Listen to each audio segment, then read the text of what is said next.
in my gene pool once said, fuck it, we'll do it live. Welcome to the Evil Dojo podcast. I am your host, Dark Mage. I'm trying to make this more of a show. So, I've got something interesting lined up for you today.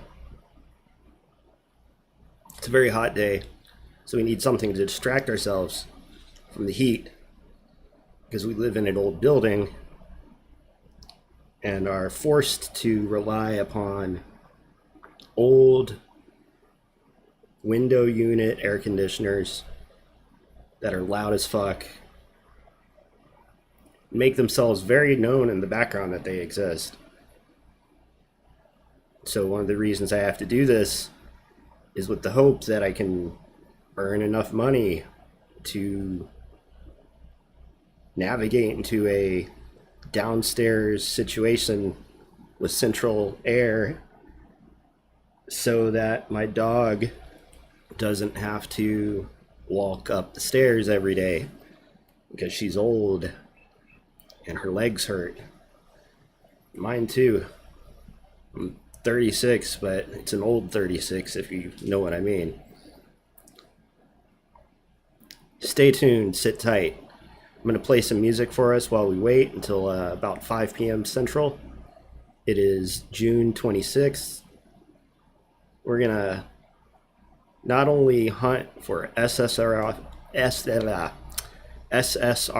bugs on public bug bounty platforms, but we're also going to check out Fall Guys on the Switch. A game that inspired such anger and rage in me when I first played it on the PC.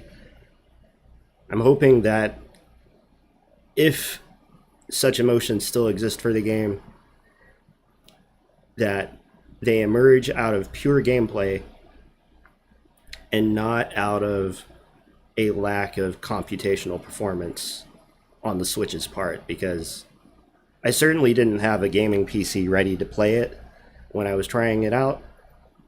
And that's okay. That might have been the reason that I didn't like it that much. But we'll get to that. We'll get to that. So stay tuned, stay tight. It's gonna be a hell of a night. Nothing to worry about. Sound test. Sound test.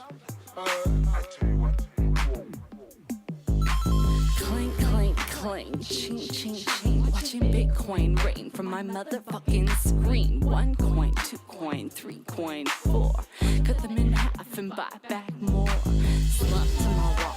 Pockets kinda heavy. Gotta swing to my step, cause we packing coins aplenty. We sow seeds of Bitcoin. Trees so tasty, like currency.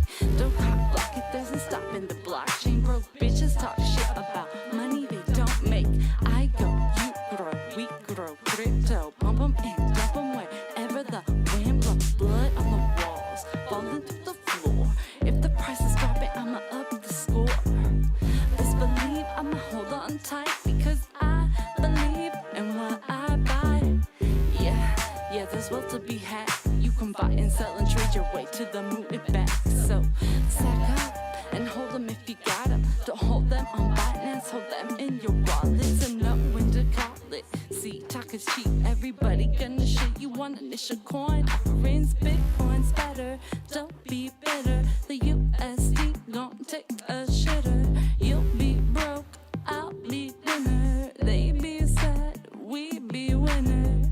Attention please, hold on tight. Moon rocket boarding, prepare to take flight. Clack, clack, clack, clink, clink, clink. In the troll box where the wolves look cracking feast.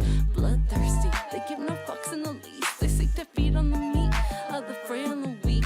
Oh no, I thought I'd wake up in a Lambo. I woke up in a bucket, seen it on stab on GDAC, and screamed out, oh fuck it, it's too late to get out. I found the goose that lays the golden eggs in the platinum cow.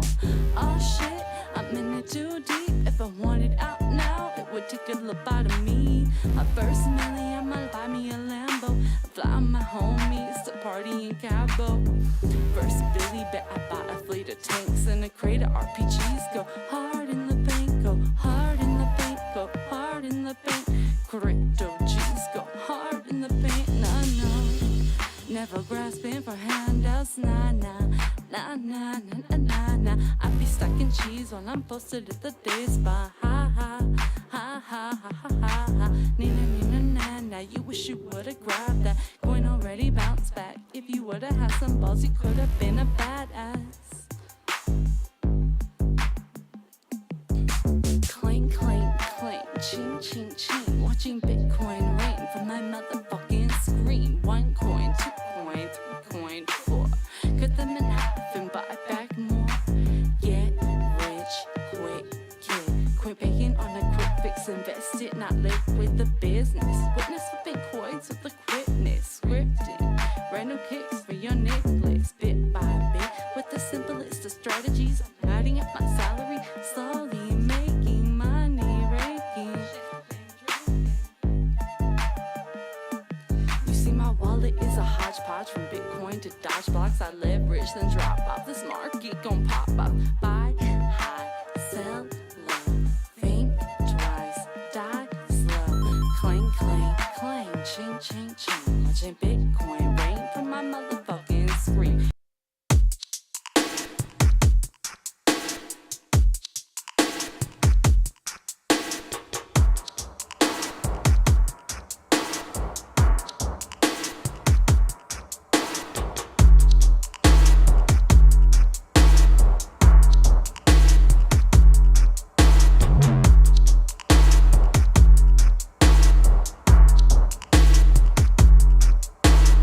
Oh, sorry, I saw your ad on Kid Bill. For the software makers, Mr. Trucks, is still available? Yeah, I'm trying to get rid of it. Seems quite slow actually. Yeah, so just the thing. Oh, sorry, I saw your ad on Kid Bill. For the software makers, Mr. Trucks, is still available? Yeah, I'm trying to get rid of it. Seems quite slow actually. Yeah, so just the thing. Oh, sorry, I saw your ad on Kid Bill. For the software makers, Mr. Trucks, is still available? Yeah, I'm trying to get rid of it. Seems quite slow actually. Yeah, so just the thing. How it all. Maybe a little Percocet. The next thing you know, you have somebody who is more concerned with doing the scores. Cut off their Percocet. It's great. Yeah, yeah. How it all. How it all. How it all. How it all. How it all. How it all. Shoutouts to B-Rex, fucking Beef Carver on SoundCloud. Dude fucking mixed me up on a recent track. I don't know exactly how he does what he does, but he's fucking sick as fuck.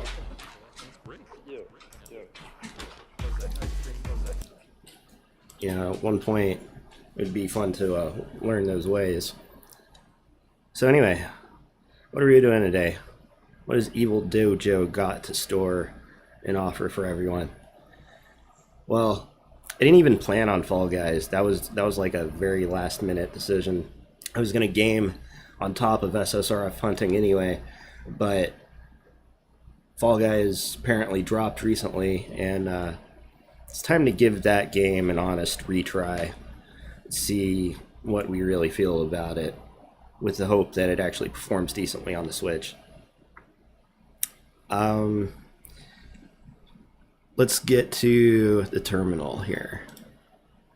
So, I created a thing that I haven't shown anyone yet, and this is the first time I'm showing it, and I feel even a little bit of pressure to show it with the realization that A, there isn't yet a tool out there that does what it is that I'm doing. Well, kind of, in a way, all of these bug hunting tools are kind of like a mishmash designed to kind of chain output and input from one tool into the other, or at least a lot of recent ones have been kind of written in this regard.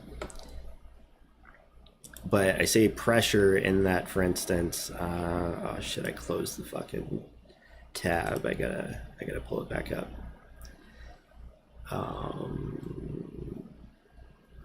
Let's see.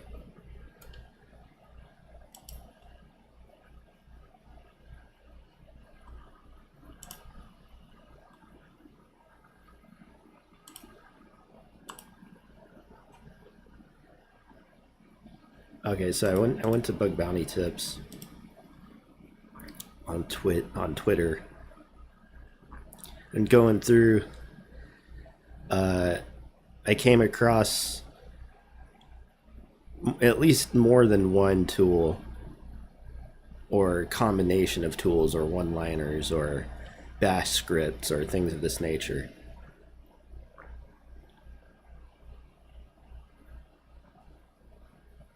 I came across something involving SSRFs, which on a recent program, I discovered one using essentially a script that amalgamates to what I'm going to be demoing today. Yes, okay, so this guy on Twitter drops something similar to what I'm going to be doing. So let me show you that.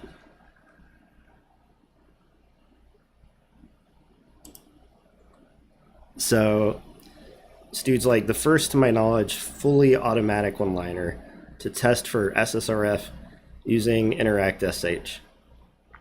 And so my tool also uses InteractSH at the very end. The whole process of this hunting is very rudimentarily based off of generating URLs and formatting them in such a way that it's easy to replace certain values with URLs. So this dude does it in a way different way than I would do it. But everyone does things differently, and that's the beauty of computers, right? Is that we can do things in different ways, get, similar results. So I decided that I had to get up on the fucking stream today to show y'all what I've been fucking around with. So to start with,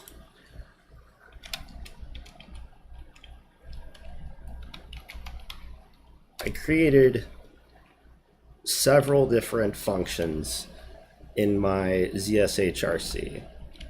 I need to formalize this and get it up onto GitHub. So, and I also need to break up some of the functions a little bit. But essentially everything's here. And actually the dollar one's not even needed anymore. I gotta tweak some of this stuff. But the functionality is here. Here's what it does. What you do is you call SSRF dev in a folder formatted in a specific way.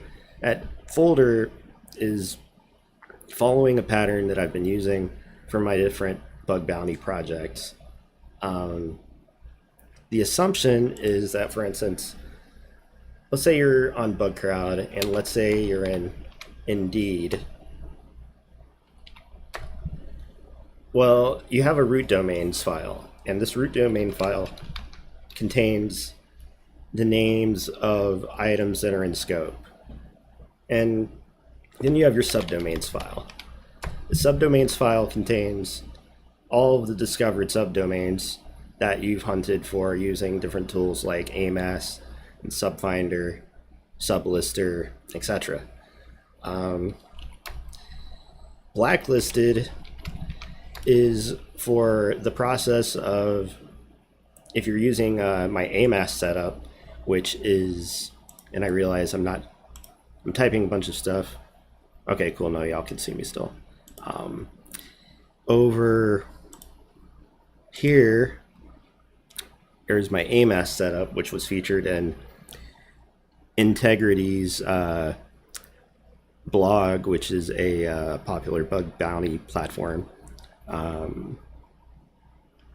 it was just a small link on the page, but that was a huge exposure for me in terms of recognition for a tool. Because if you've used AMAS long enough on a box that doesn't have enough hardware, or if you are interested in doing like weird things like long running scans or huge brute forces with large, really large word files, or if you work on multiple projects over a long period of time, you're going to find the performance of AMAS degrade. So for instance, here I answered a question as to why would in my script you delete the config AMAS folder. Nobody had even asked me this question, but I decided to answer it because I knew in my head eventually someone's going to think to ask this, and I might as well just answer it now, because at face value it seems retarded, but there is an actual utility to it. And so not everything gets explained all the time. Sometimes you kind of gotta ask questions and they gotta be covered somehow. So in essence, this format for this folder, all right, getting back to the folder,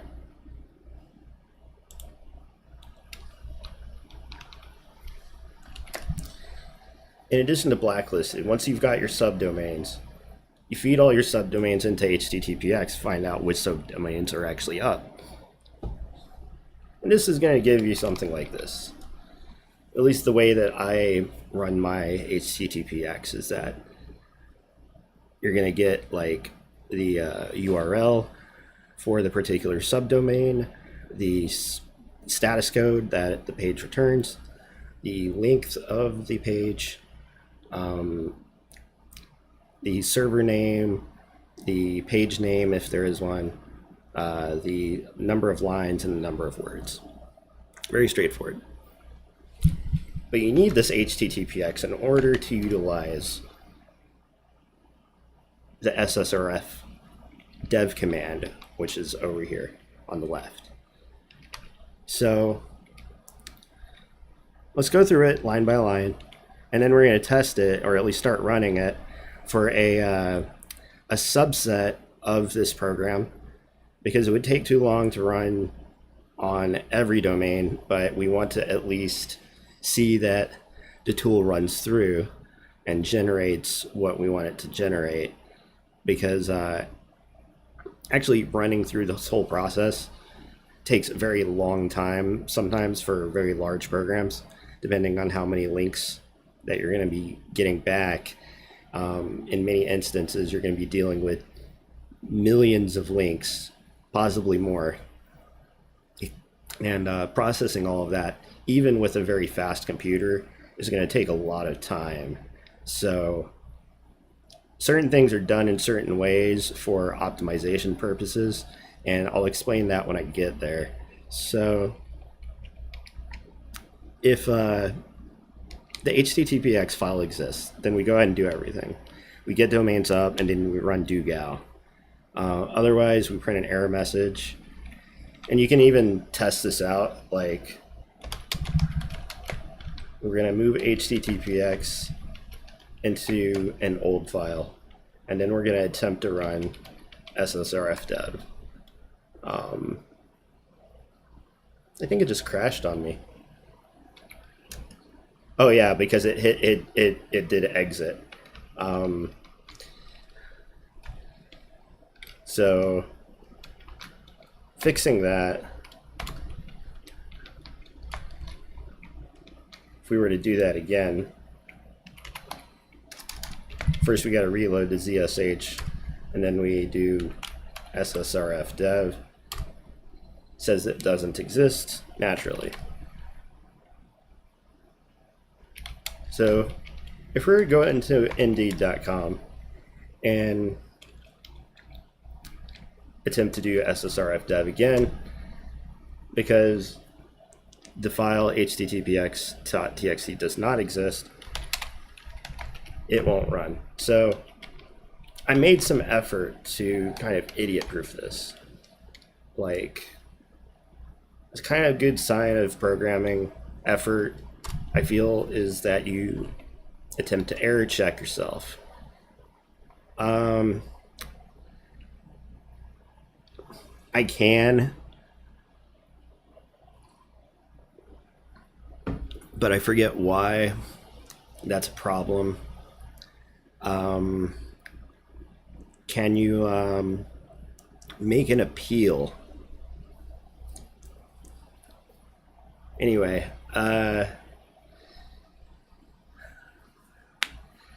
no, you did something else. You and Jubert and Octopus have all been problematic.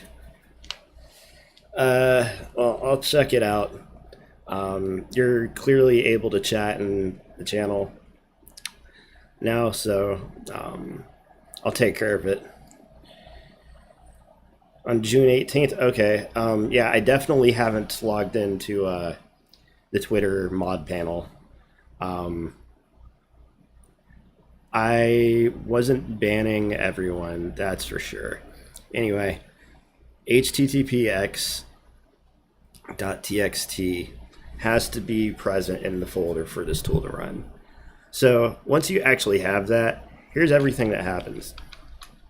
Let me finish running through this before I deal with you guys. I'm on a roll here, don't stop the steamroll. So we get domains up, which is really simple.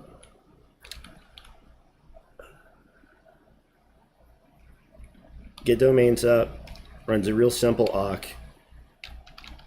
that prints the first line of, or sorry, the first item in the httpx.txt per line, and then pipes that into sed and strips off the http or https :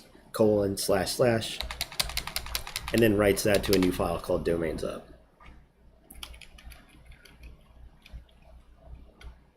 Do gal. This is what happens next. And initially I was experimenting around with accepting a interact.sh URL as a parameter, but I feel like in the end generating the payload file and then substituting it in yourself and then running all of those requests is probably going to be more efficient than attempting to run them, every 5,000 generated. I was testing that last night. It was like incredibly slow. So disregard this input parameter for the moment. So say running gal. This could take a while. Go grab a coffee and snack. We set our count equal to 0. Set our payload count equal to 0. And TT, which is like the total number of domains that we're going to be looking over, gets stored in here. We call word count lines on domains up, pipe that into awk, and then we print the first line of that result, store it in TT. And this way we can kind of make it a little nice, like, what number out of what number we're on message on every iteration through the loop, because I like feedback. I like to know where we're at. I like to know that the script is not stuck. So for I and cat domains up, do echo count of TT, $I. We're going to echo $I into gal plus, specifically omitting JPGs, JPEGs, PNGs, PDFs, GIFs, SVGs, WOFs, and anything else that I can think of will go here in the future. But in general, we want items to come back from gal plus that contain query strings, because we're going to grep that query string out, like not just the query string, but the line containing it. And then for every line that contains a question mark in specific, and even then, we could even extend this, because gal probably returning more than just question marks. It's probably returning URL encoded question marks as well. So we could even add an additional grep line here to build that further. But anyway, we grab those lines and we store them in a new text file. Then we cat that text file and pipe it into my tool, QS, which will replace every instance of a parameter value in every URL with whatever word that you happen to pass in here. In this case, the letter is D3V. It's kind of a unique string. And then it does this once per parameter.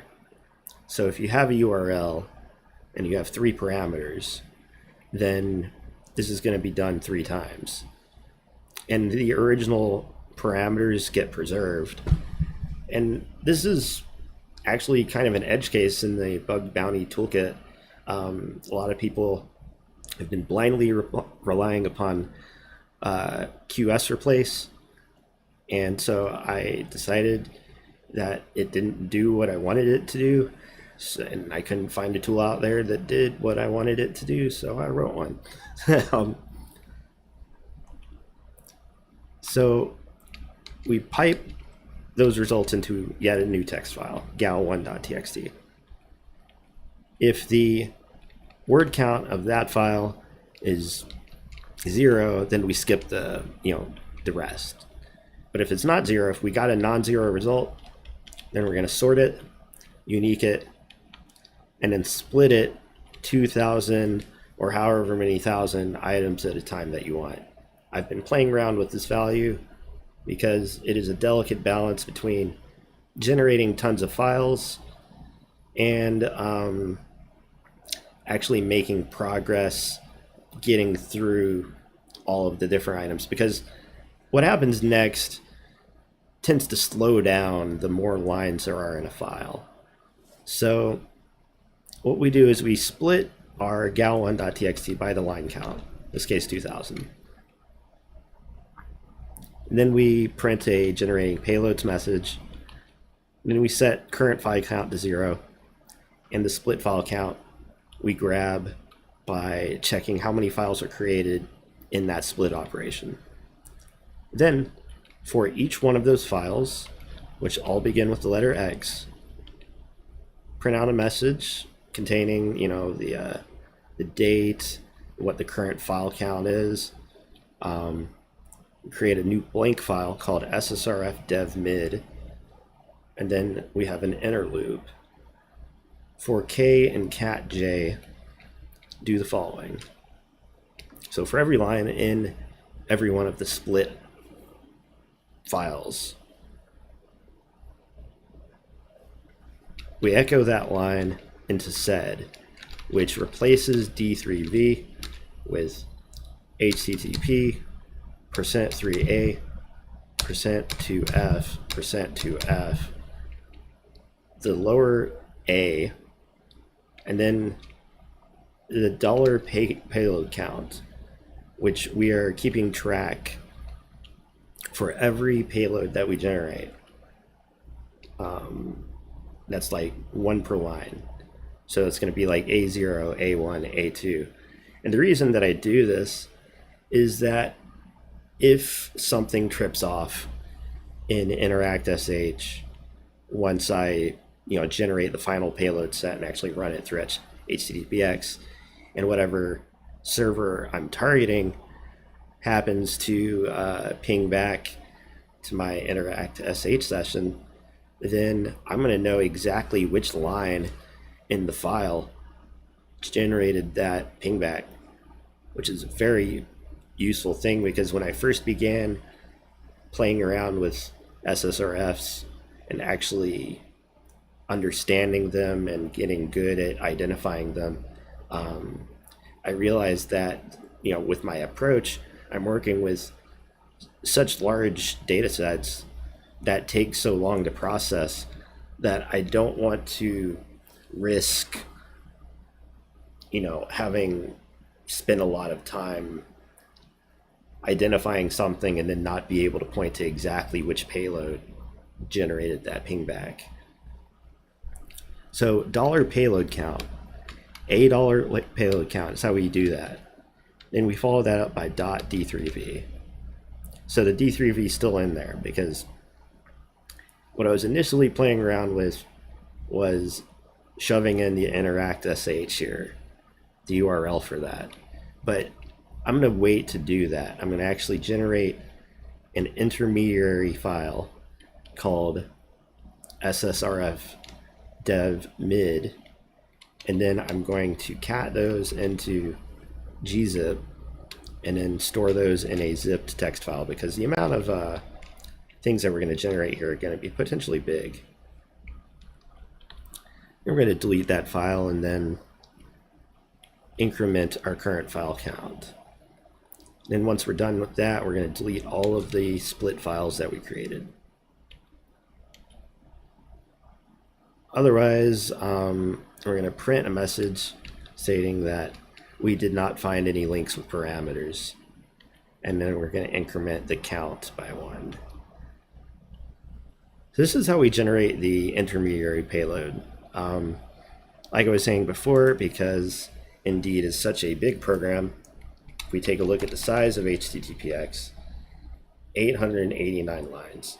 So let's create a backup file and go into this one and just deal with like the first 100. This will probably take a while. So here's what's going to happen. I'm going to start generating those payloads.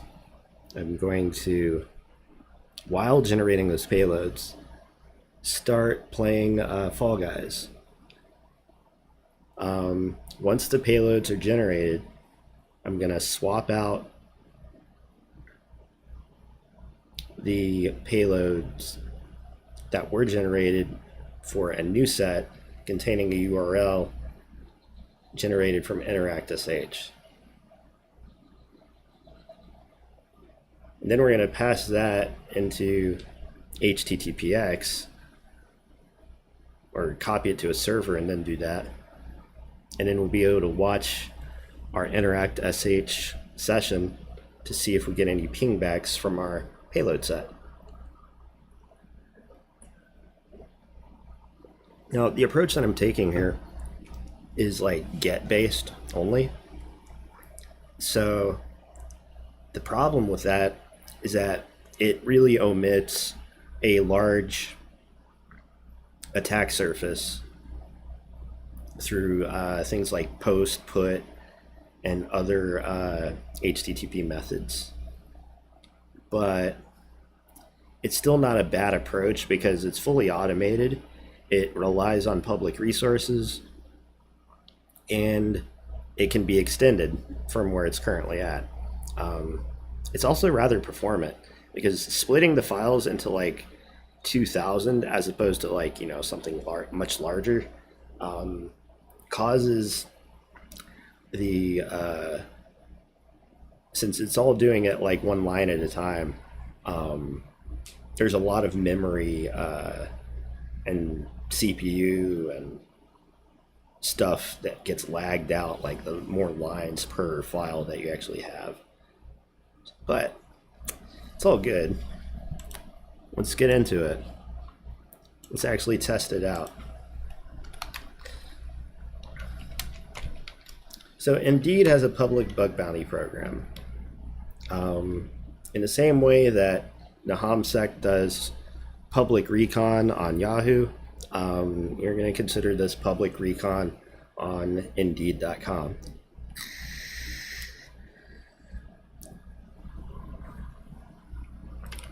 So httpx.txt has 100 lines. All I have to type in order to start my system, assuming that everything is in place, is let's see, ssrf_dev. So, as you can see, it is already plowing through, checking the results of gal, and coming back with nothing for a lot of these initial links. So, let's get started with some video games.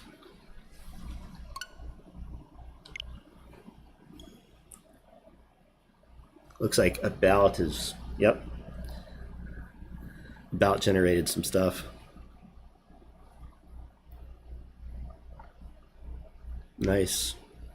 We're getting some hits for a couple of those.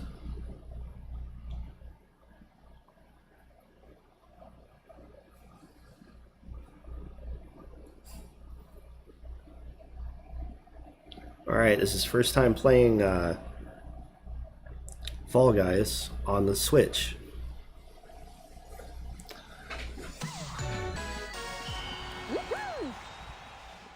Fine, whatever.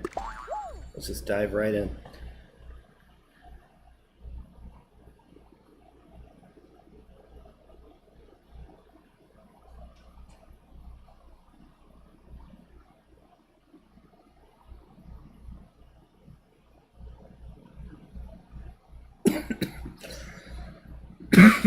Excuse me.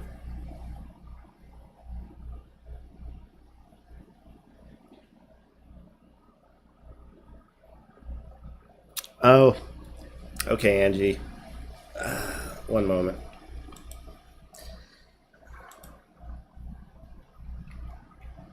Let's see. Twitch.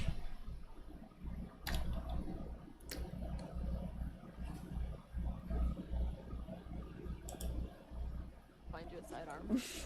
Thank you. Thank you. So I fucking hate how Twitch like auto plays at the beginning.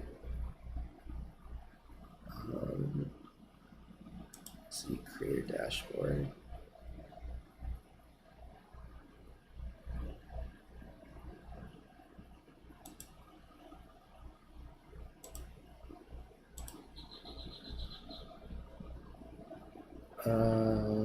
Let's see. There was like a different URL that I could get to do this.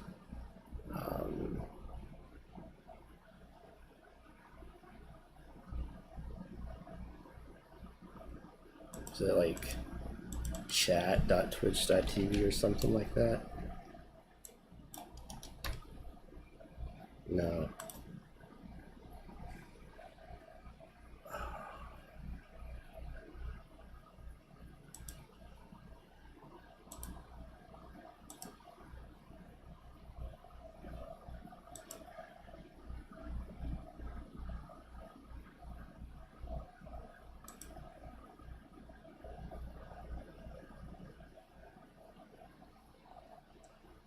Oh, AE started generating quite a few. Let's see. Wonder what's up with the lag.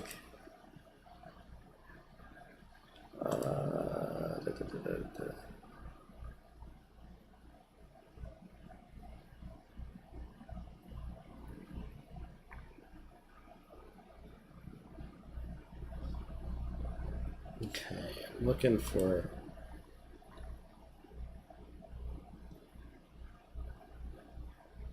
It's probably a good time for an ad anyway.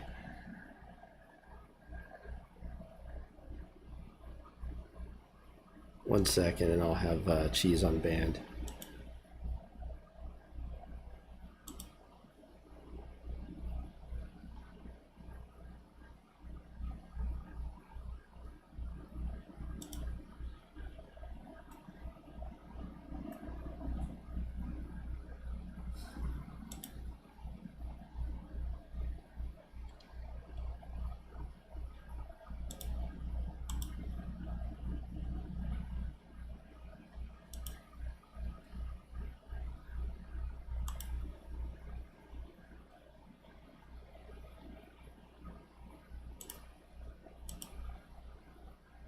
Darn it.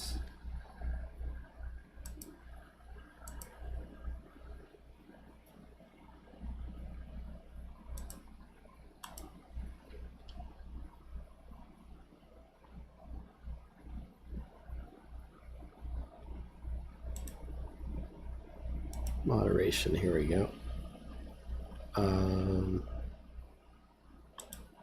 Band chatters, okay.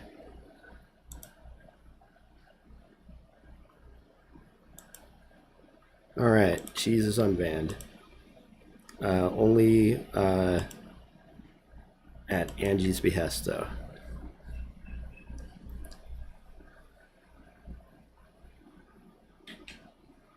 Wow, my game is locked up over here, though. Not a good look for Fall Guys or Epic Games at the moment.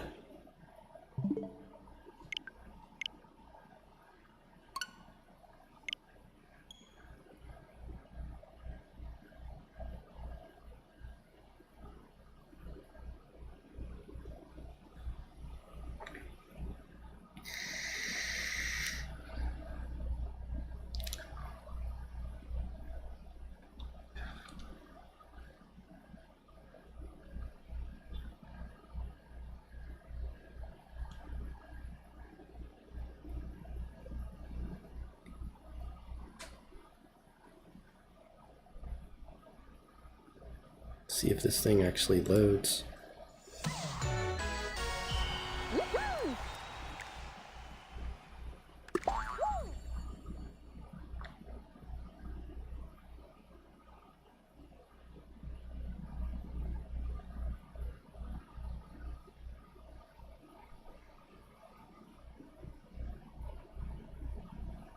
Oh, there we are.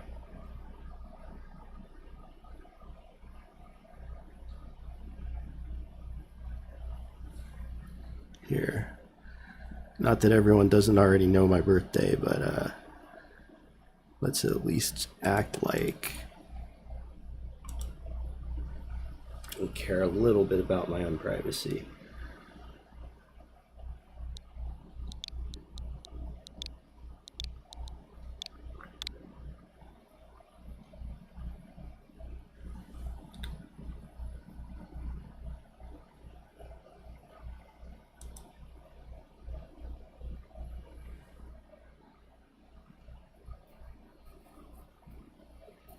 Nice.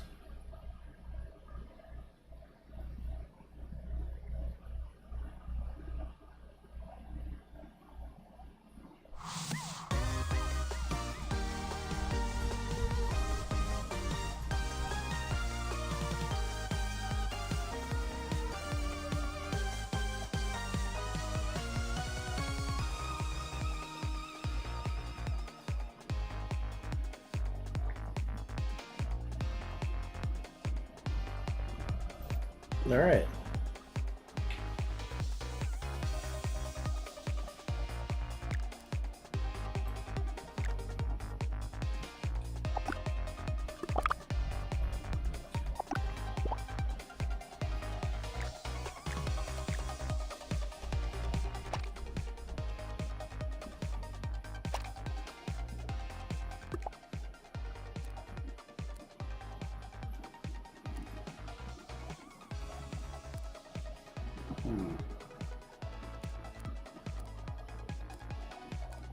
Yeah, they really don't give you shit to start with.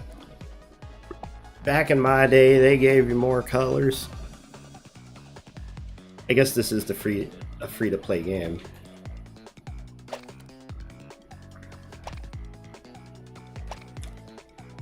Then you can buy stuff.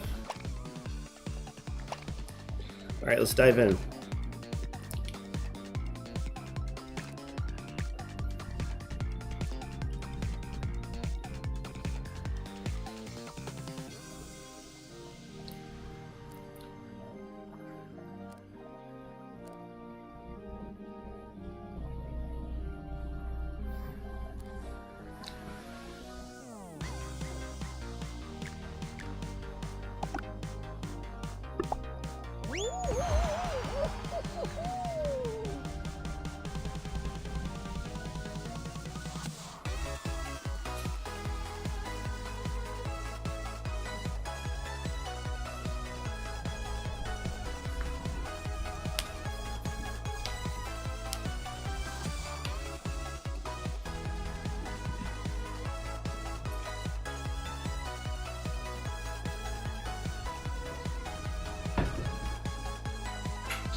Hey, baby.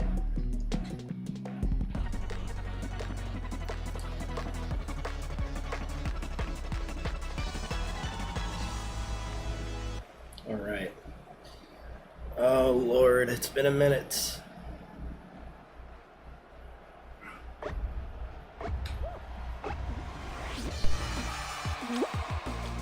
Okay.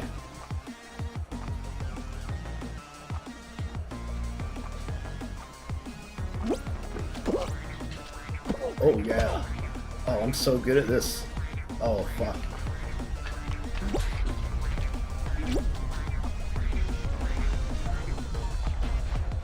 First try and I'm like already first place. I shouldn't be so arrogant, but I'm just feeling it right now.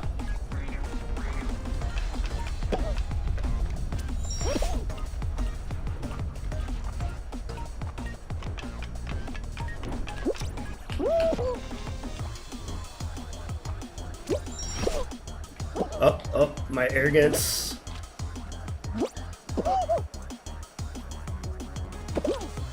Oh god, no. Let's go. Oh no. It's over.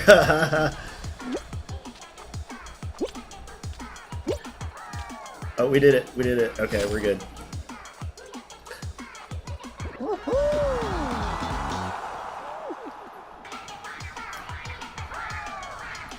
Oh, good lord.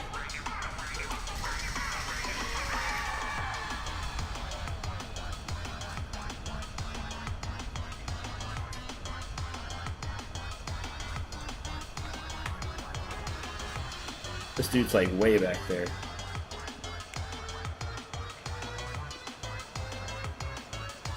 Oh, I want to play as a pineapple.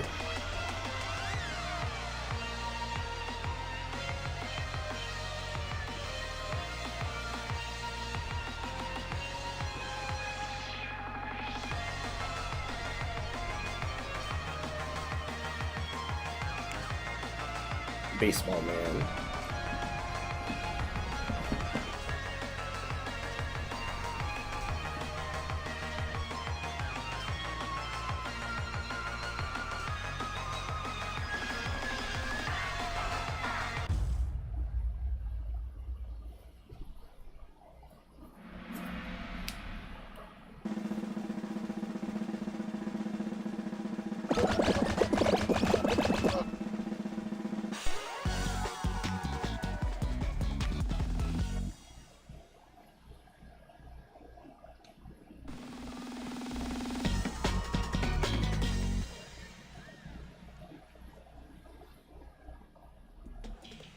Big payload set being generated now. So, if we want to take a look at the size of that,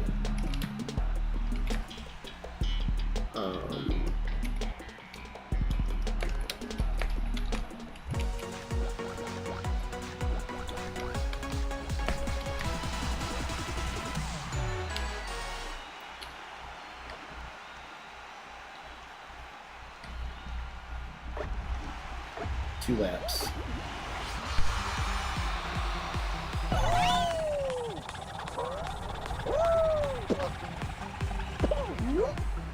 I messed up.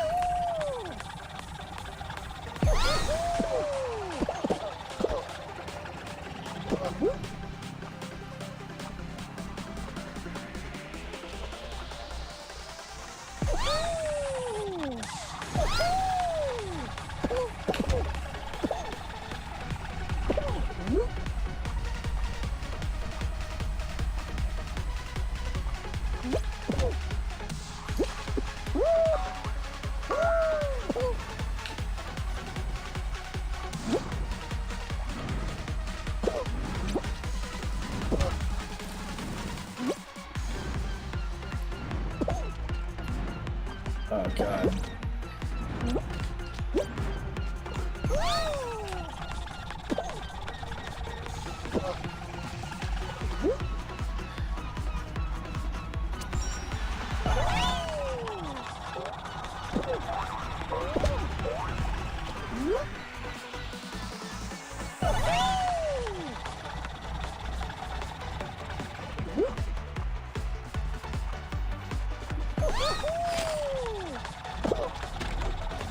What the fuck?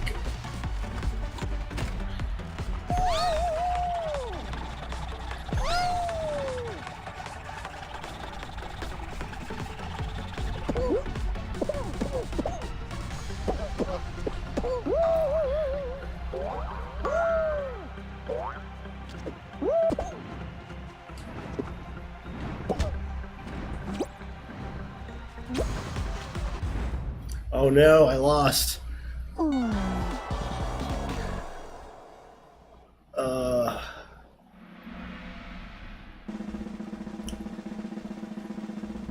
Yeah, I'm not sure the performance enhancement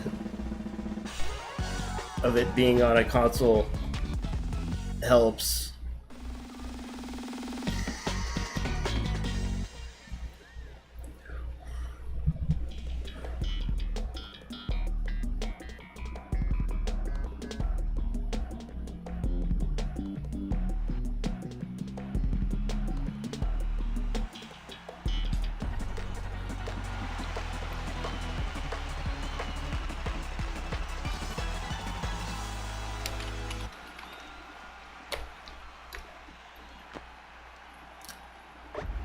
So this is the kind of thing that gets generated.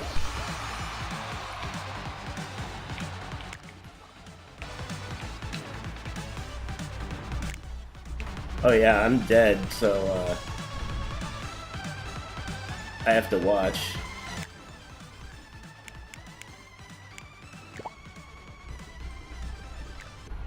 So you can stop playing in a show and collect your rewards. Okay.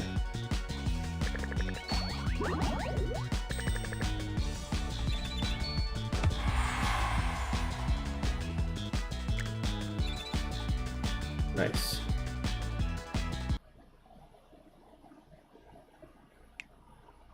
No, this isn't bad.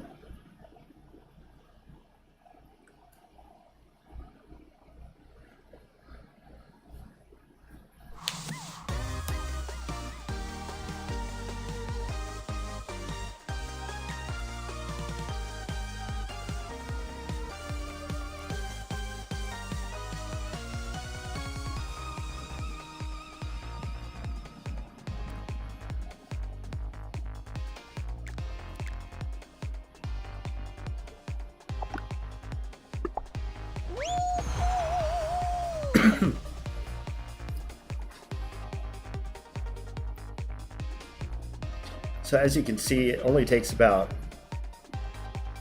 5 to 10 seconds. About 5-ish to generate the payloads for each file. And that's because the size of the files are so small. If it was a much bigger set or bigger file, then the amount of time would be exponentially larger.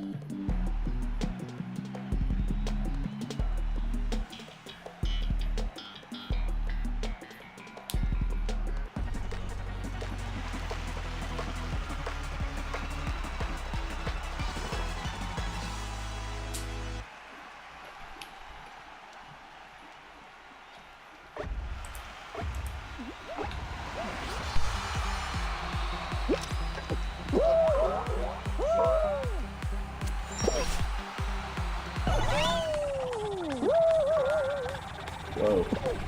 Whoa, shit.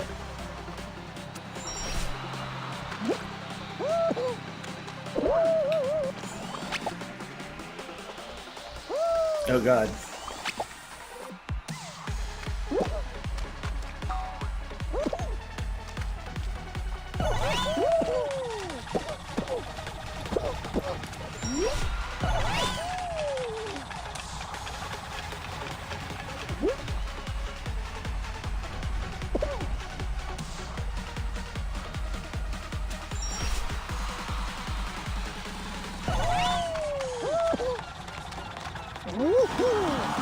Oh man, just barely.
Run away from the fan.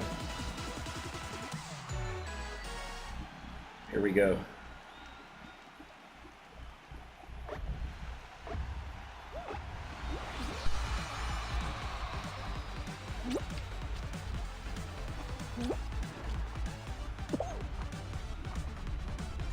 Oh God!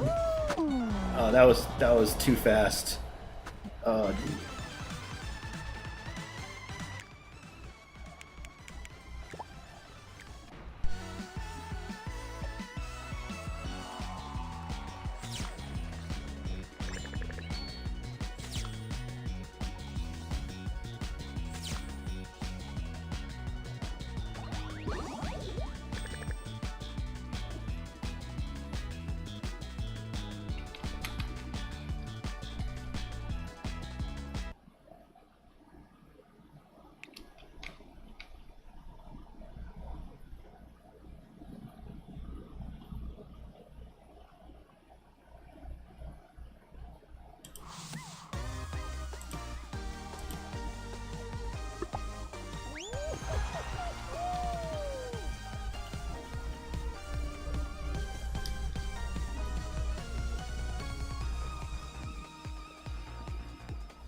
Excuse me.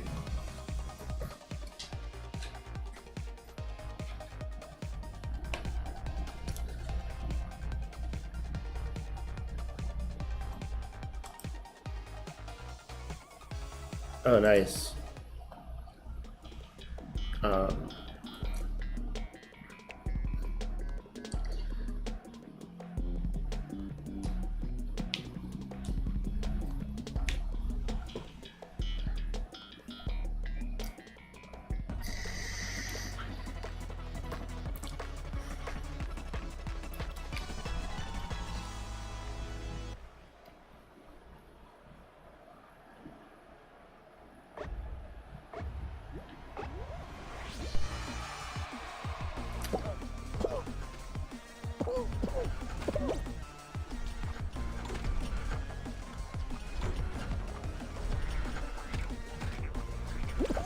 Oh my God.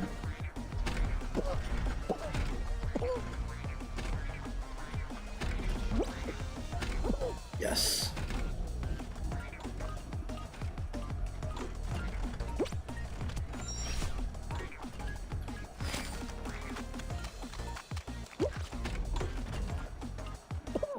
Yeah.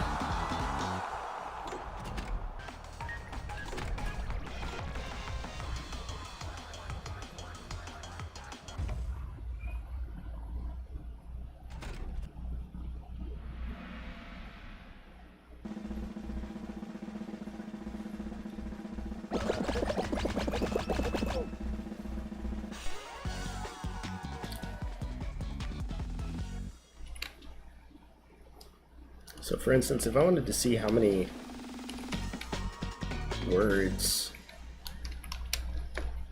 or how many lines or links I've generated so far, I've generated 445,259 links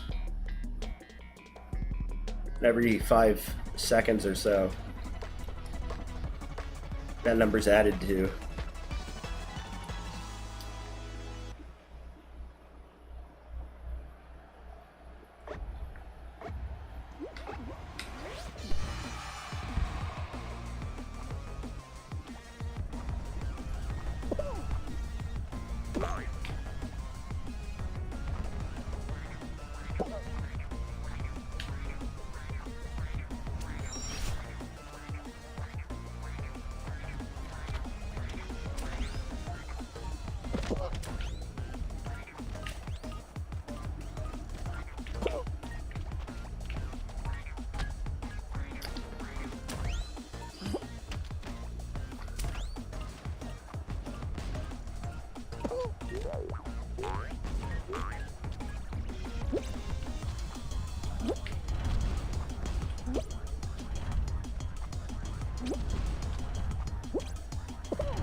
Yeah.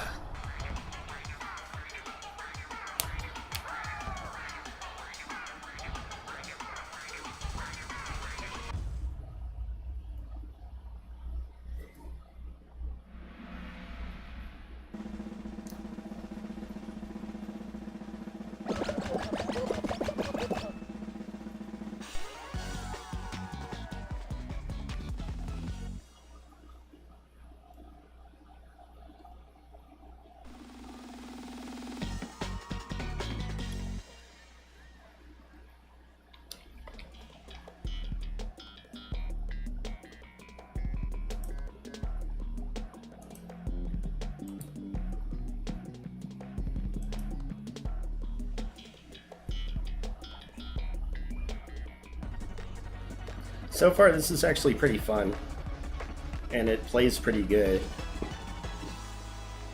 I have a lot more control.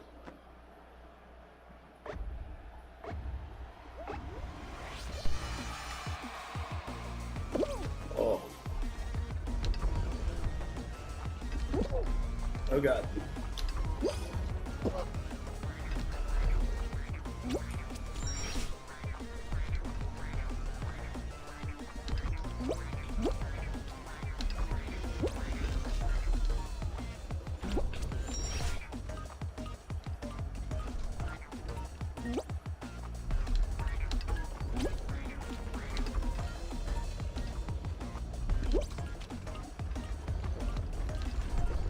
Oh god.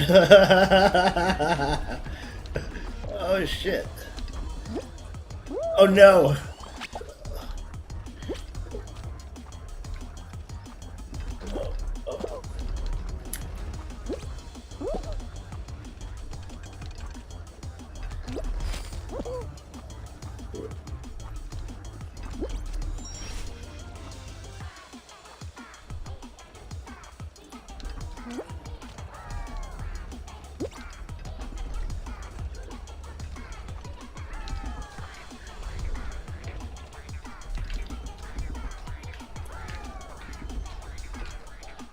Son of a bitch.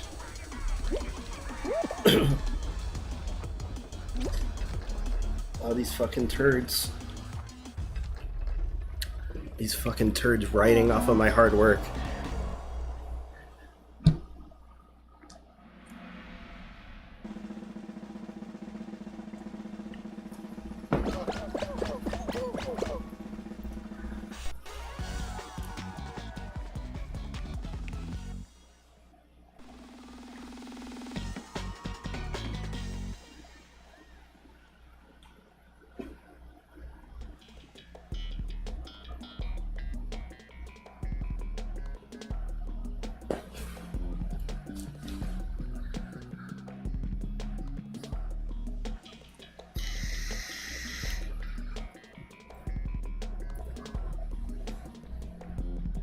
So we are up to 62 out of 100, 63. 500,000 plus links generated so far. Live for an hour, but we haven't been running that long.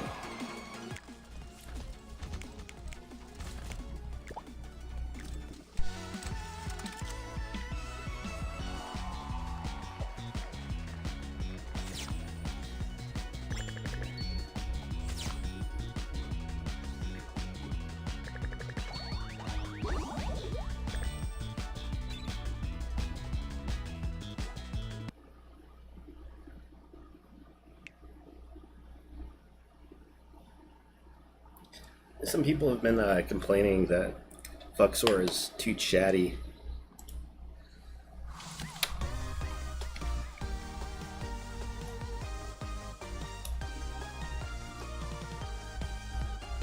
I'll fix that at some point.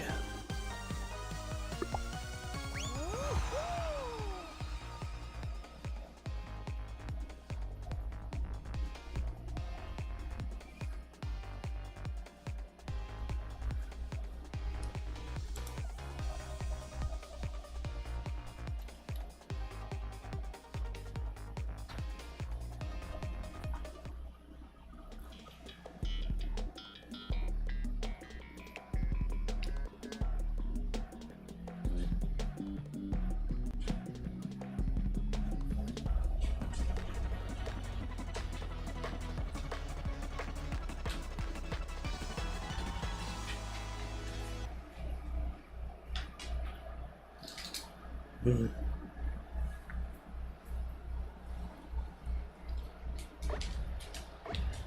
here we go.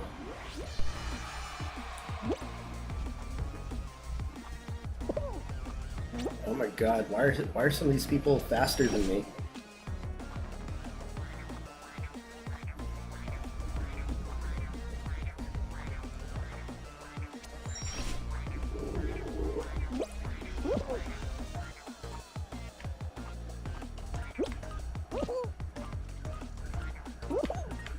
Oh god.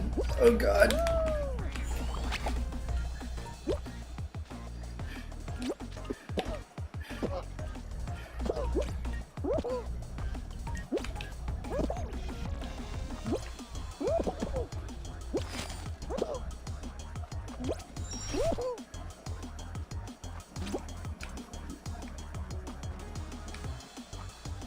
Well, that's trippy. Very well designed. Very well designed. And I'm liking the feedback loop here. It's a game that's got a lot of viewers on Twitch. There's 77,000 people watching Fall Guys on Twitch right now. I'm looking at some of the people here, and they've got like, some of them have thousands of viewers.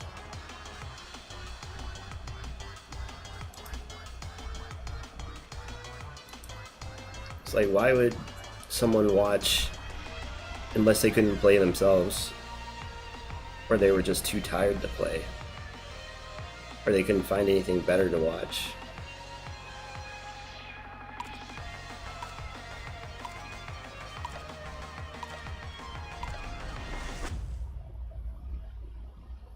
Oh, a top 20% medal, nice.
Let's see.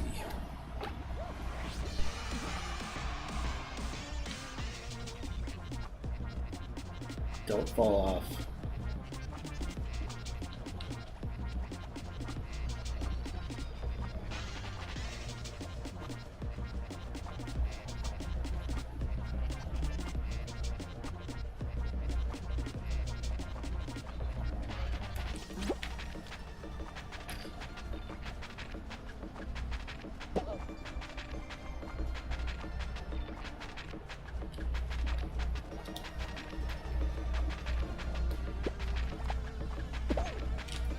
Ah, no. Oh, my arrogance was rewarded poorly. Oh no. Oh, that was cool.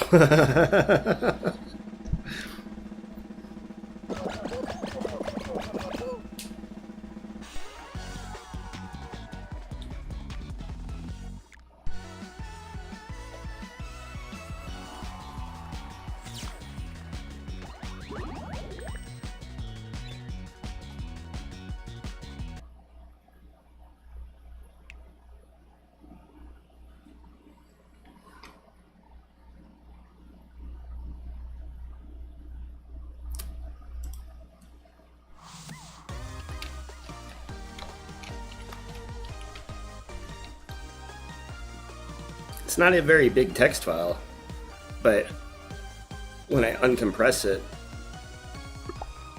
it's gonna have a lot and I'm gonna have to uncompress it in order to replace D3V with the Interact SH link that I'm going to be generating.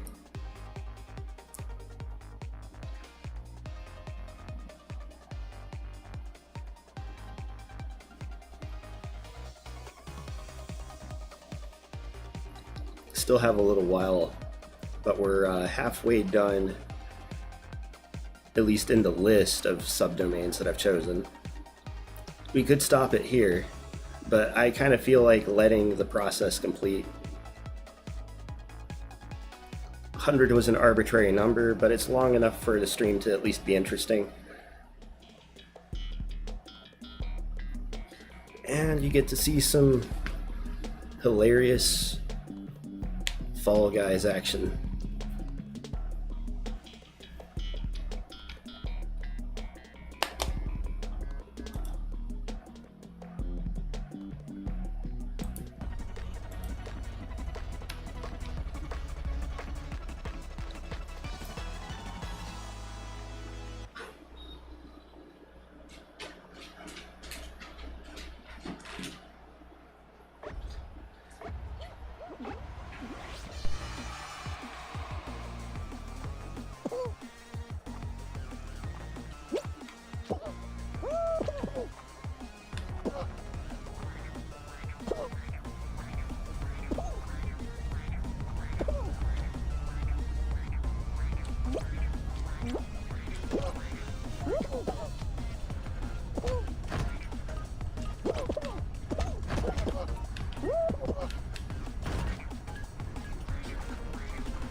Oh god, oh god. There we go. Well, it looks like the Bevan needs to do some business. Possibly. No. We went just before I started streaming. But she usually, once she starts going, needs to go every few hours. It's normal. It's normal for, I think, animals, humans. If you're drinking regular fluids.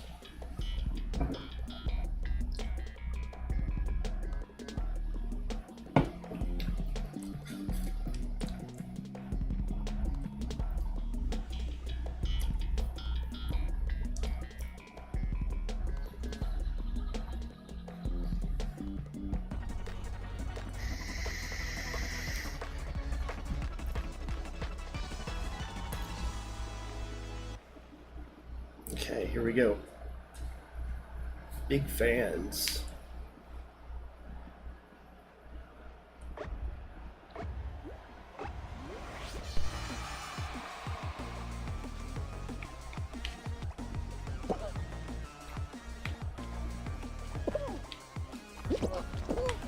Son of a bitch.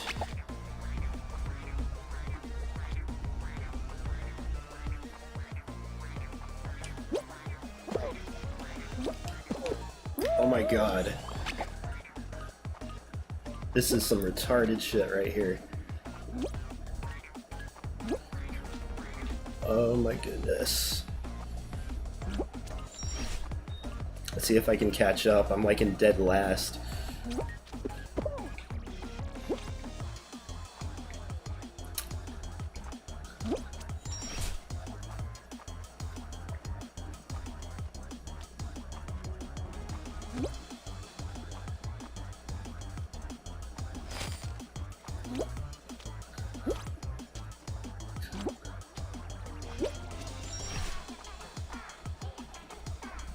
And this music is just so trolly.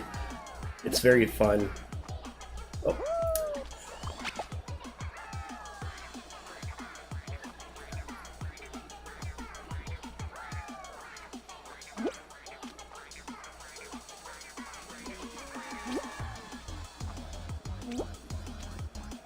All right, we did it.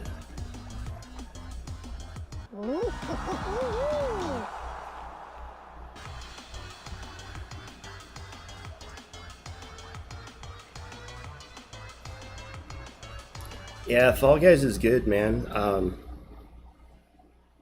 On the Switch with the controller, very different from my first experience with it on the PC. Then again, I don't have a gaming machine. Yeah, this is free on the Switch. It's this is my first time going into it, and it's a lot better. I imagine it was just as fine if you had a decent machine back when I first started it. But yeah, the servers were really heavily clogged day one. I was doing it on my laptop here, which has onboard graphics. Not a great machine to do it on. On the Switch, it's a lot more fluid for me.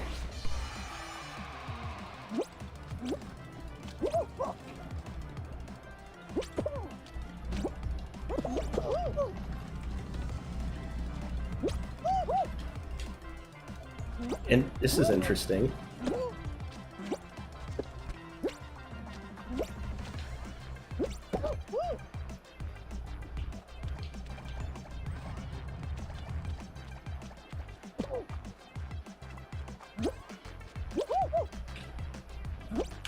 Oh my god. These pieces of dog shit. Move the fucking box.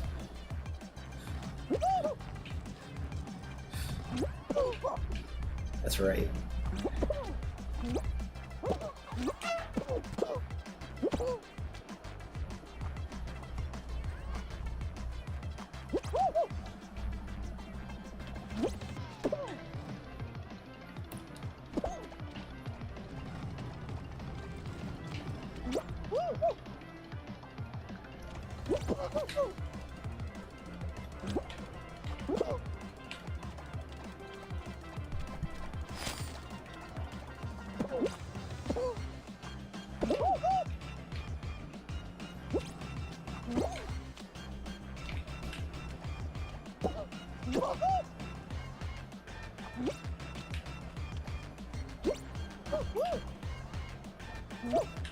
Son of a bitch.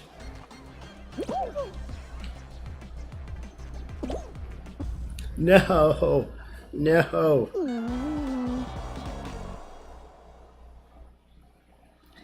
Yeah, my problem as a game dev with stuff like Unity is exactly what you're talking about, No-Op.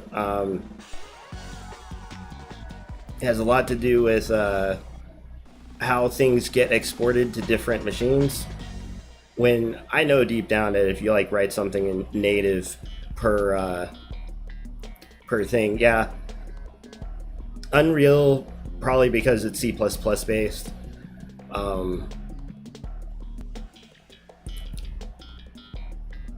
I really haven't sat down long enough with either UE or Unity to properly hate them, but I do know that my experience sitting down with Unity did not feel very good. But I guess that's just because I don't come from a traditional landscape of like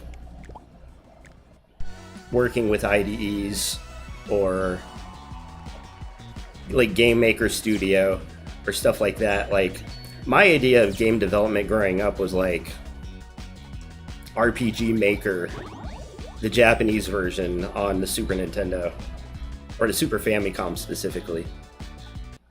Like, there's a level of old schoolness that I really admired about like the level of proficiency needed to make a game on a console as a kid, like the Super Nintendo or the N64.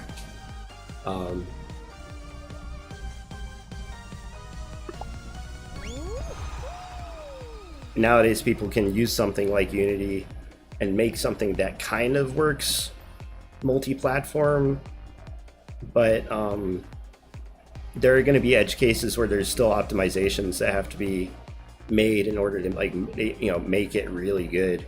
Like, Skyrim being an old, for as old of a game it is, it's important to note that, if you say it looks good on the Switch, it's it's saying it looks good on a machine with only 4 gigabytes of RAM and without a very heavy duty video card.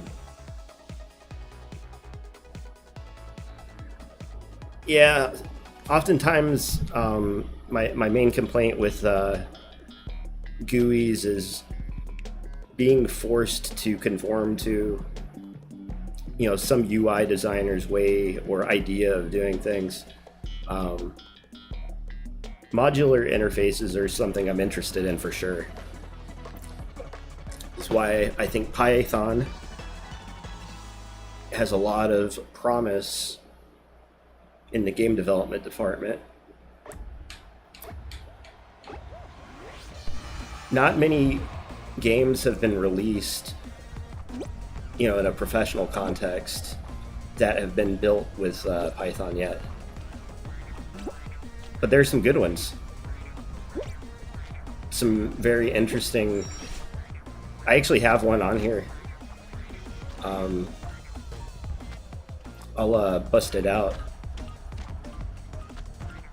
And it was made by a dude who not only wrote it in Python, but he wrote it entirely with his voice. I think it's called Dig Dog.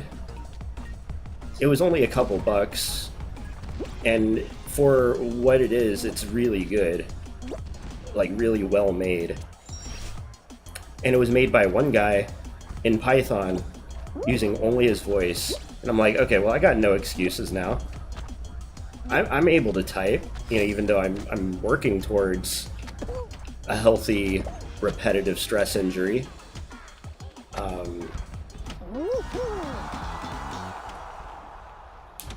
This is why I have to take time to not code and just do fun shit like walk and play video games and things where I'm not actively abusing the ever-loving fuck out of my left side of my body.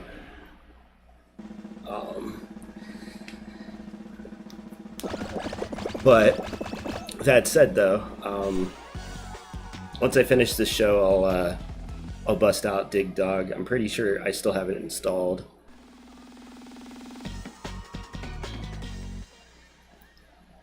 Nice. Yeah, I don't know what vacation is. I had a kind of a mini vacation last week. I'm still kind of on it. Actually, today's like the last day of mine. I had a random week where I didn't have to go do any grandma duty. So I love my grandma and everything, but it's a lot of effort. It's like a job that I'm not really earning money for.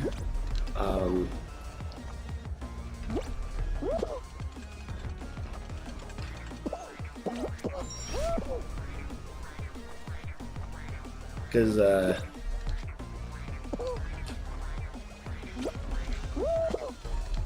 it's a situation most people wouldn't really understand.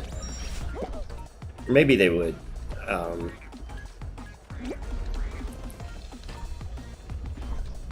But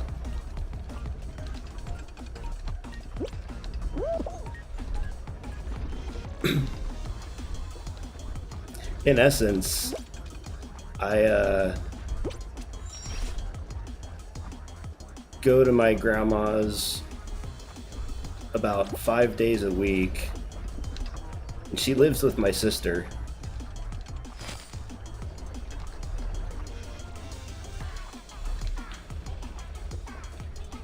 And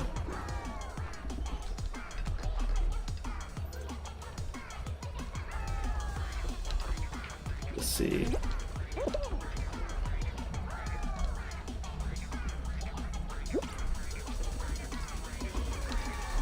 Oh, that's nice that it's a paid vacation.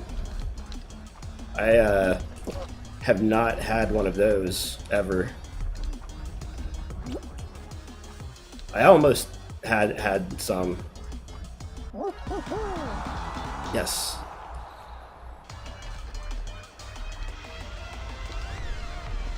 I mean, here, like when you're talking about AAA high performance in Python and people saying it's too slow or whatever.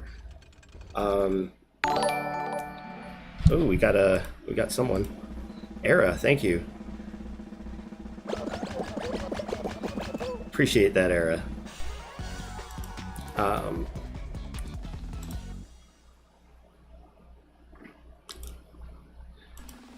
Well, like, people forget that, well, like, let's say you wanted to do some really high intense 3D graphics, right?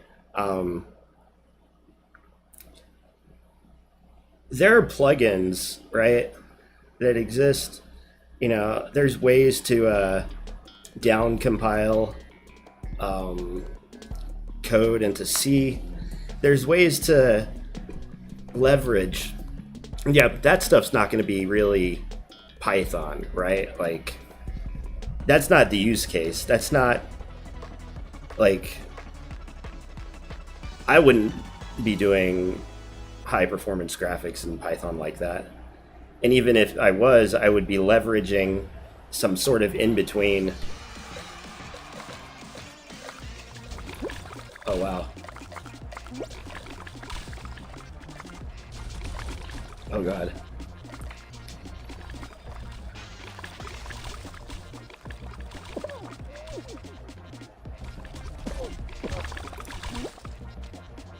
Oh, shit.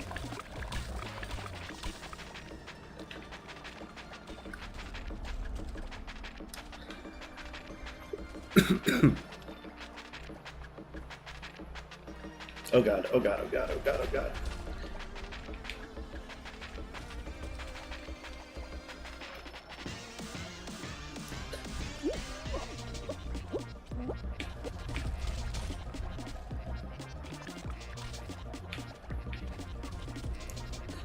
I mean,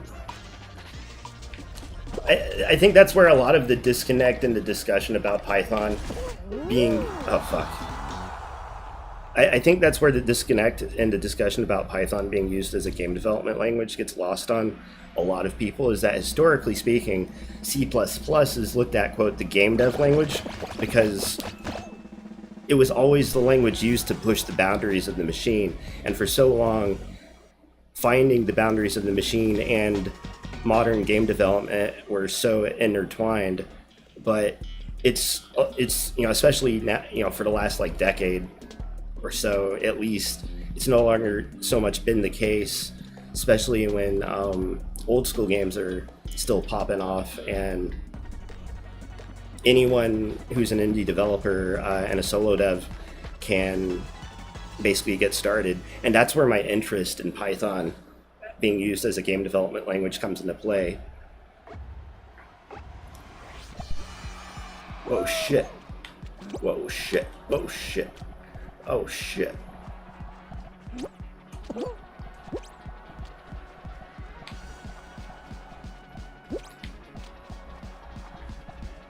Oh, God.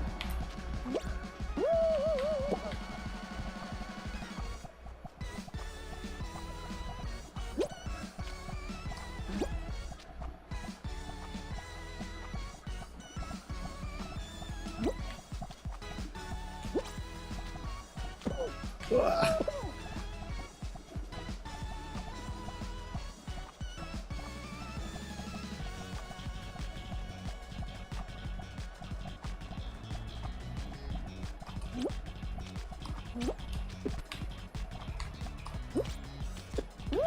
Oh, God, no.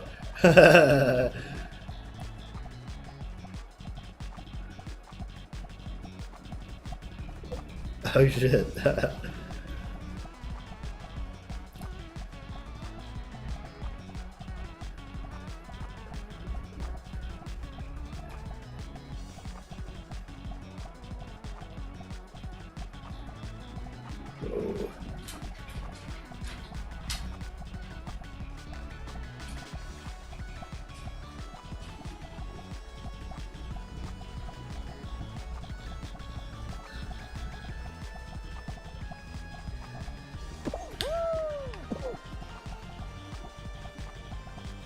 Oh, we're on the bottom level.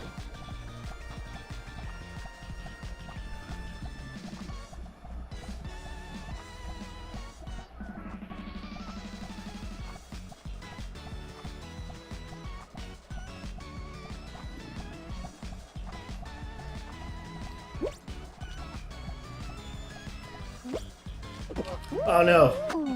I died.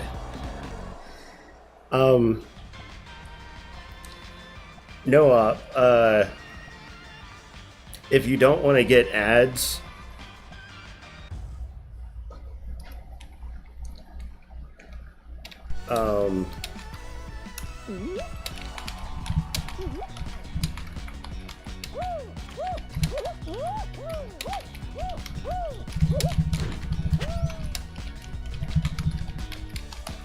yeah, if you don't want ads, please consider subscribing using Twitch Prime.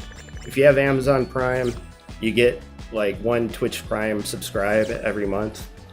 Please consider using that on me. Oh, I'm sorry to hear that. Well, if you want to watch ad-free, that's the best way to do it. You might be able to use an ad blocker. I don't know if they work that well.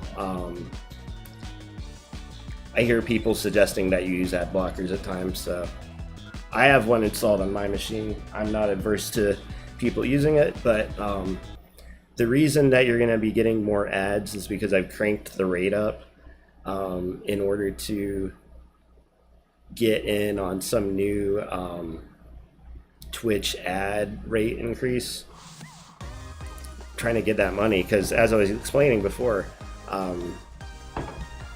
don't have a lot of time during every week to not only like write code and do cool stuff on stream or whatever, but just work in general, because I spend about like 25-30 hours a week over at my grandma's house taking care of her, and it's kind of a full-time job. I can't really get a whole lot done computer-wise while I'm over there taking care of things.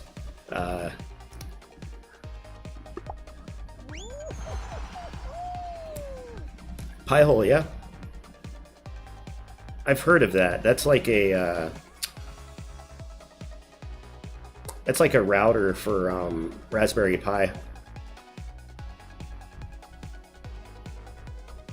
I used to have a Raspberry Pi. One of many items that I lost in the hectic chaos of mom dying of COVID and us losing grandma's house, or rather having to sell it in order to come up with money fast in order to help pay for her medical expenses. I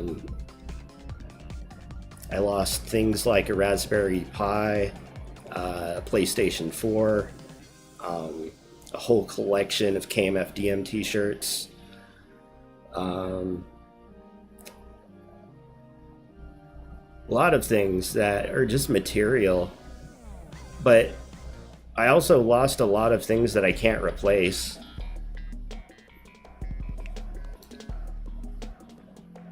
Like, there was this ring that mom got me when I was a child. It's a 1%ers ring. 1%ers were a motorcycle gang on the level of like the Hells Angels.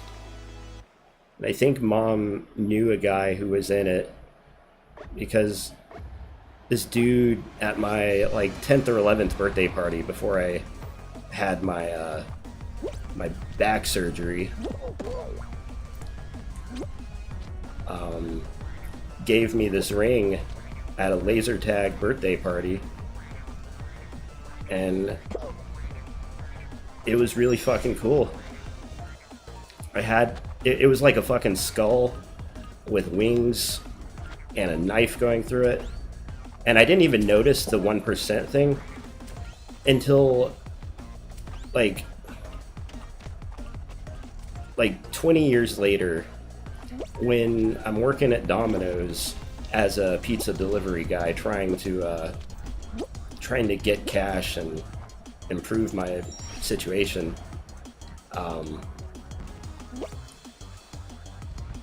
This dude who I was friends with saw me wearing the ring one day, and he took a look at it and pointed out the big number 1 and the percent symbol at the hilt of the blade on the ring. And I looked it up, and sure enough, there was this group about the 1%ers. And I had a ring by one of these people, or belonging to someone in that circle, for like 20 something years. I can't replace that, and that's gone.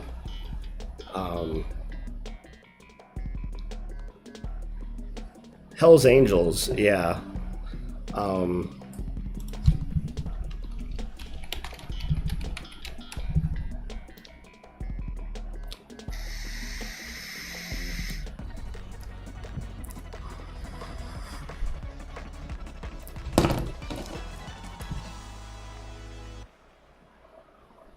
Avoid the fake doors.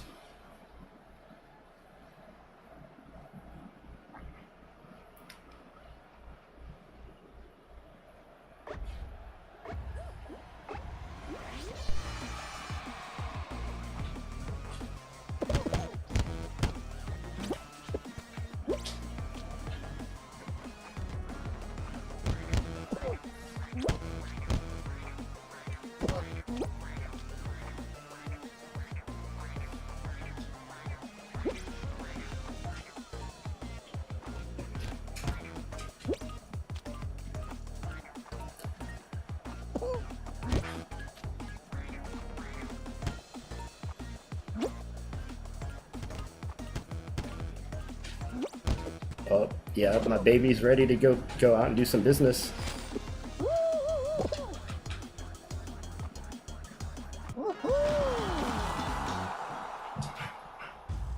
Oh yeah, it's a hot one outside though, baby. So if we go out and do some business,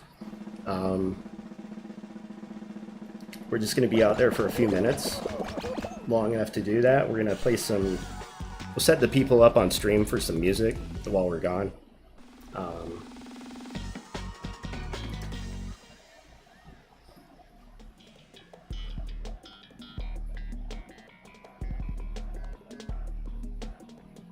Well, the big understanding, at least the projection in the media, was that the Hells Angels were a real violent gang. It just happened to be a motorcycle group, but the way I understand it is that there was a lot of misreporting on exactly who and what they are and stood for.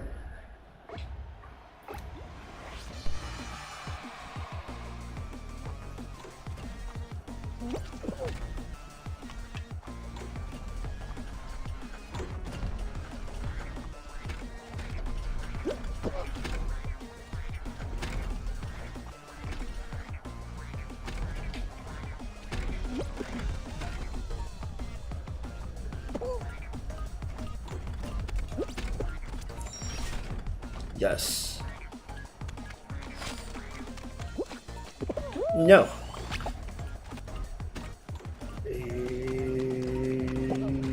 Yes.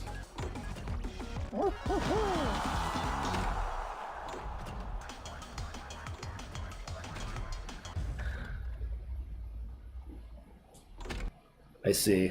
Interesting. Maybe that has something to do with it.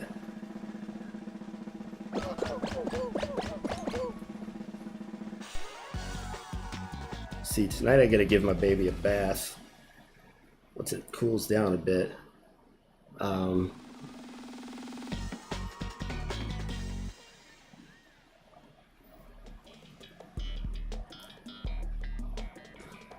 See how big the file is. We got 20 more links, 20 more subdomains to go through.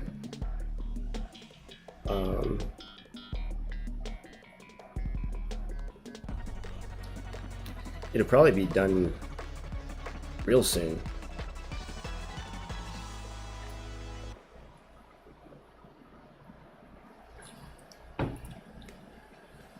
Yeah, yeah.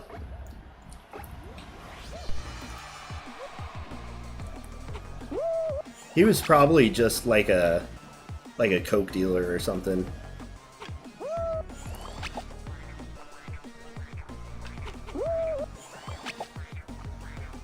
Oh.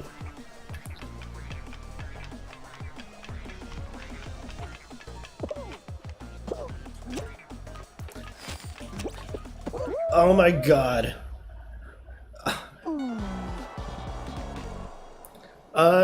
She doesn't mind it.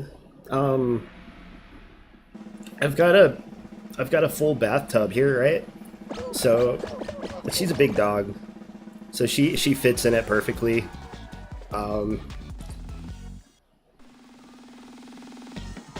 Yeah, I understand some dogs do hate it. I hear stories. I try to make sure that the water's not too warm, because you know, don't want her to get hurt.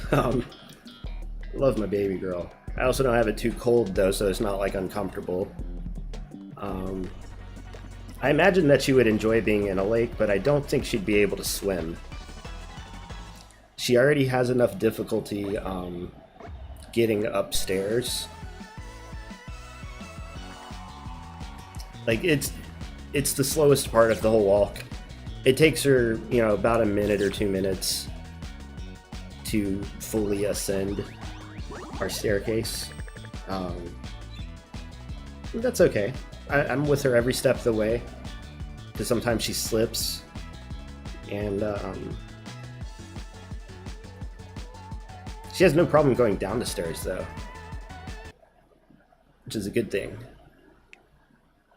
She's a big girl, very, very heavy for me to pick up. I'm pretty lightweight guy. She probably weighs like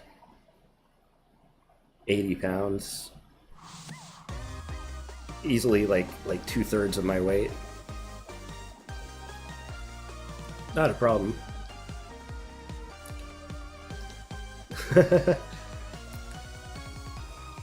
Yeah, we've got a lot of dogs in this family.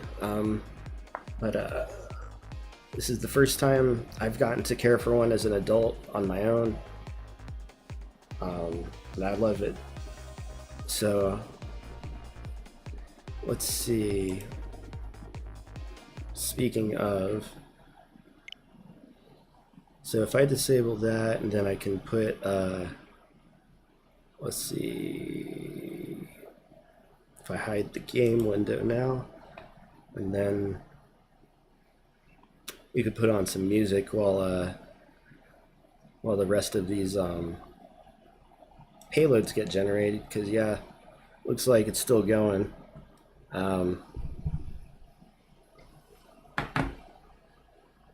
Oh, it's a hot one. Good lord, it's hot. Want to see how hot it is? Weather reload. I thought I just did this as a weather thing. Oh well. Yeah, I'm on Murasame. Oh, I thought I put weather in here. Damn it. So if you curl wttr.in/San Antonio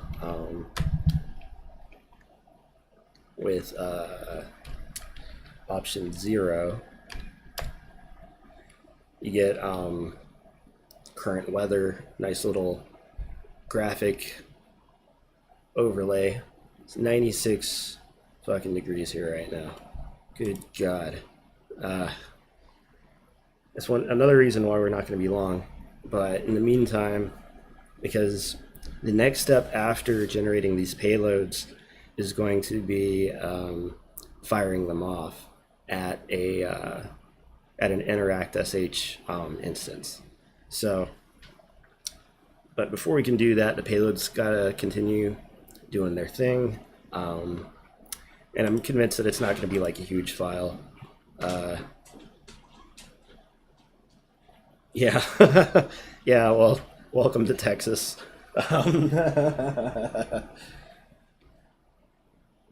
Yeah, I remember when I took German in high school, my teacher used to talk about how like 90 degrees Fahrenheit was considered a heat wave. And I was like already used to 100-degree plus days as a child over in Florida. And in some instances, it did get that hot in Virginia when I lived there. And it's during the summer a regular occurrence here in Texas. 95 plus, yeah. But anyway, let's see what size font. It is Sunday, and it's a hot one. Files up to 19 megabytes and 163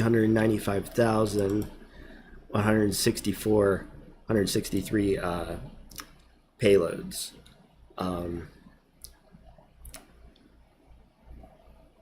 It's not a lot, or is it? And I don't think we're going to necessarily be able to fire them all off by the end of the stream, but we can at least start that process when I get back, hopefully, assuming that all payloads are generated.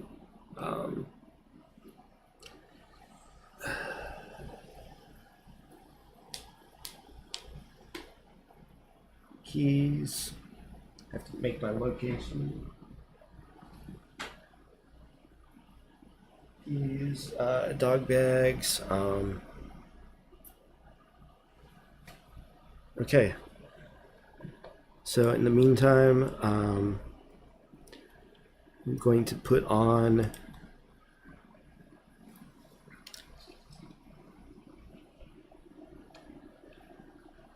some B-Rex, some beef carver. Shout outs to beef carver for you guys.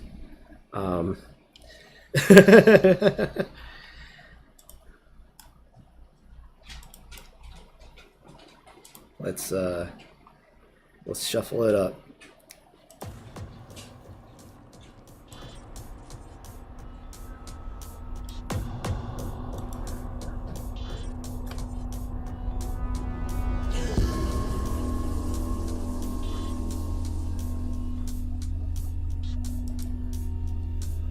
Let's see. You are the first of your kind. All right, we'll be back.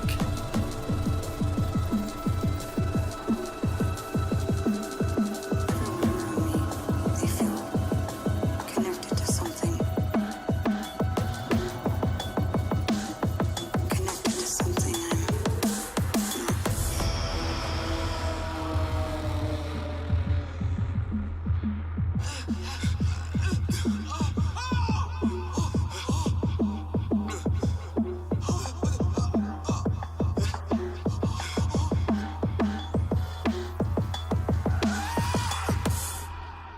What are you?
Alright, I have returned from walking the dog. Christ almighty, it's a hot fucking day outside. Took us 20 minutes to get back. Let's see. Oh, and it looks like our payloads are done generating. Fucking awesome. So, check it out.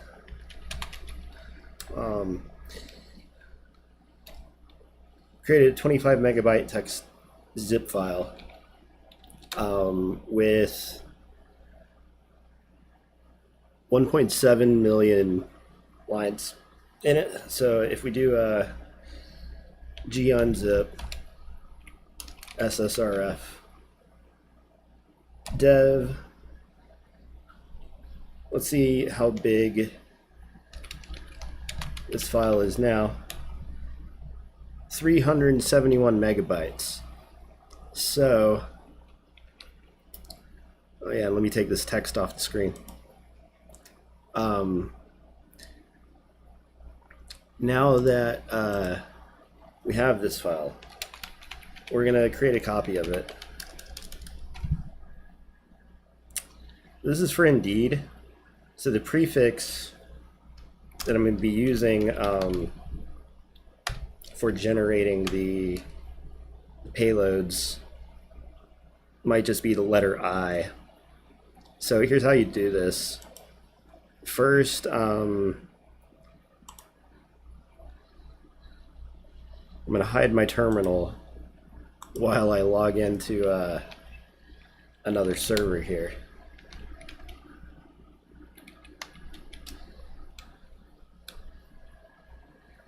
Okay.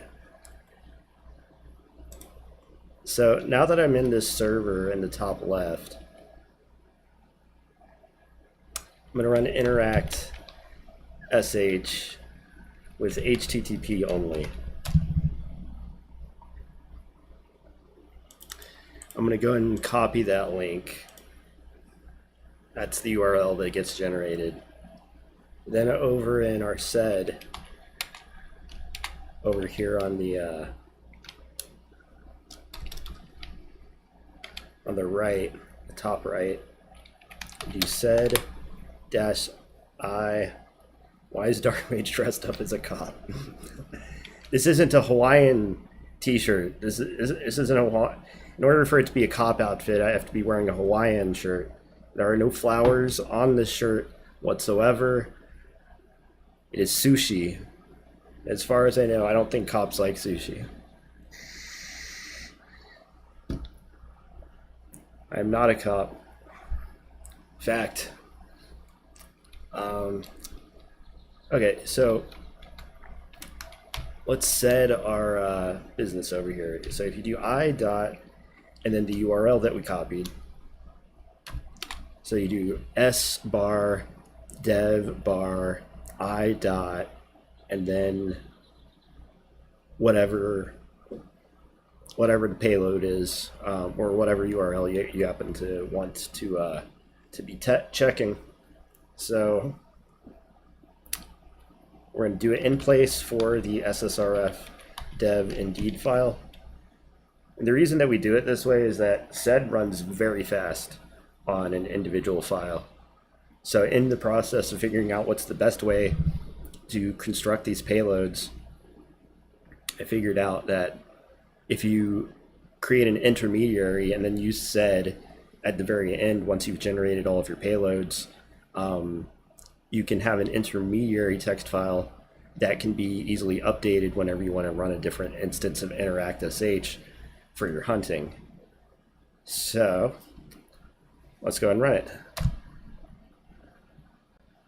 And as you can see, for a 371 megabyte file, it finished in under a few seconds. If we take a look at the head of that file,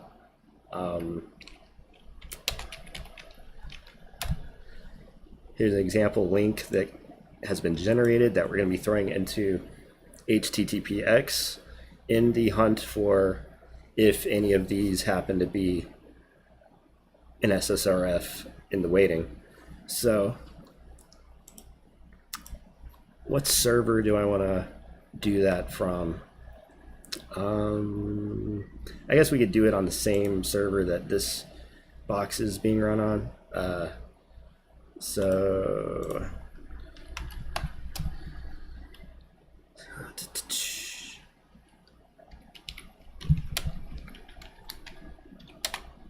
if you do rsync with the -z at the very end makes it fast because we're only working with text. Dark Mage at Zen2.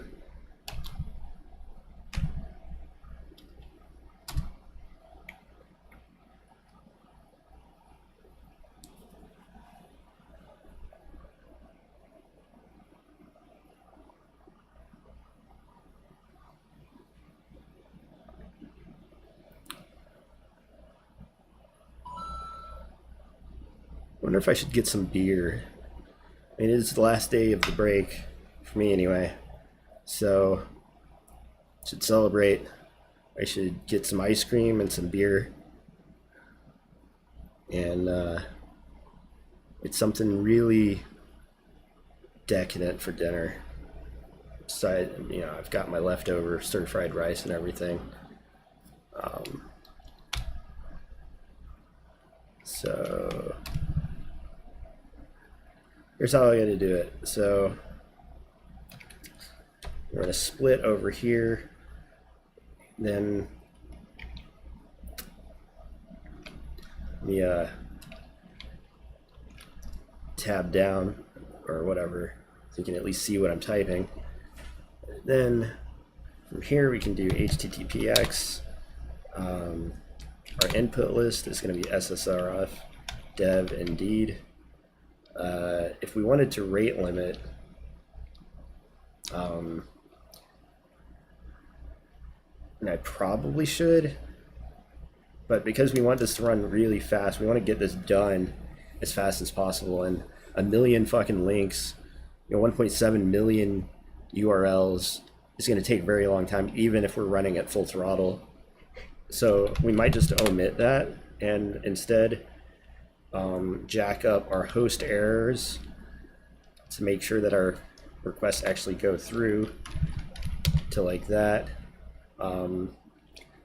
Set our timeout to like 10, set our retries. No, I think it's retries. Random agent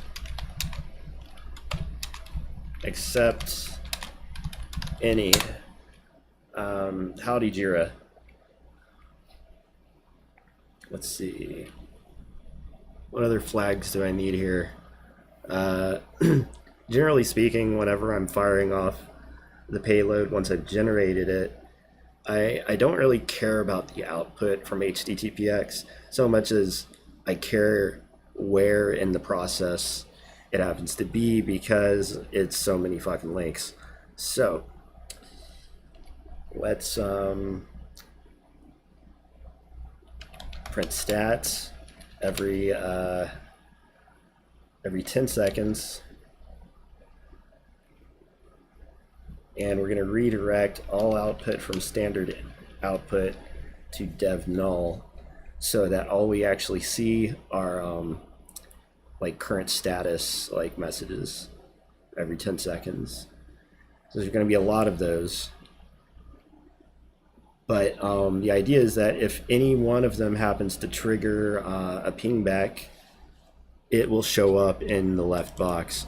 And if we were to get that live, that would be fucking cool. But I wholly expect not to get it, because even using these techniques that are automated, so far in my experience, these kinds of vulnerabilities are so rare, especially with public resources, that your chances of finding one are very small. But if there is one in the public data set that Gal Plus provides, then you'd be able to identify it using these techniques. Another thing too is that I've actually discovered in the process of this whole thing, a number of different things can go wrong or stifle the efforts, because you can't just go out there blindly firing requests off without expecting that a network isn't going to ban you or rate limit you, or, you know, in other words, some effort to thwart your automated efforts at discovering these vulnerabilities. As it is, naturally, it falls onto the network operators to secure their stuff. However, it's on us to secure it by finding these things. So let's do it. I think that's all we need. Well, no, we could also add a refer. Like, other ideas for flags you can include, or headers you can include, would be like refer. You know, we could do HTTPS indeed.com. You can do origin, so on and so forth. But because we're just kind of blindly firing off these payloads, we don't necessarily need to optimize for that, but we could go ahead and just leave these headers on, since this is just a demo. And I don't actually expect to find anything, but you never expect to find anything when you're looking. But do you? I mean, is the act of looking not a, you know, like you have some sort of foreknowledge of what you're trying to find? Okay. So every 10 seconds, we're going to get a status update, assuming that the box doesn't shit the brick for trying to feed in too many URLs at one time.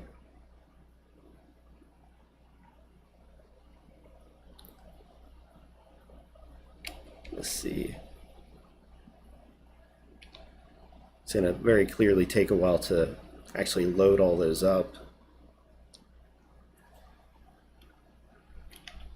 In another tab, we can take a look at HTOP and see the process is running. I can see that HTTPX is varying in memory, but it is using a good amount. But it still hasn't finished loading these URLs in and preparing the request stream.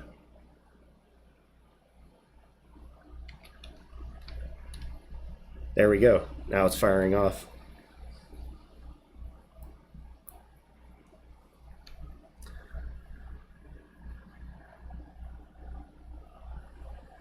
So, if there are any SSRFs in these 1.7 million URL links that I've created here,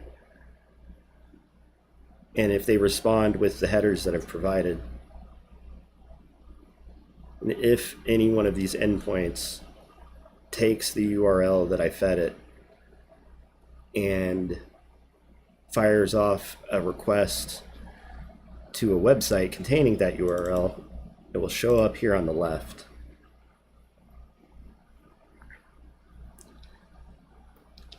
And as you can see, this whole process takes a long time.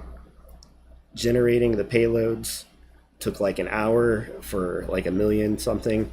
And if you're working, like we only did the first 100 subdomains in the list of subdomains that I've generated. All of this takes time. It takes time to run, even if you have the fastest computer, even if you have the fastest internet. This is really big data at a certain level. The reality of bug hunting is that you're going to end up firing off millions of requests potentially without ever finding anything necessarily using automated techniques. But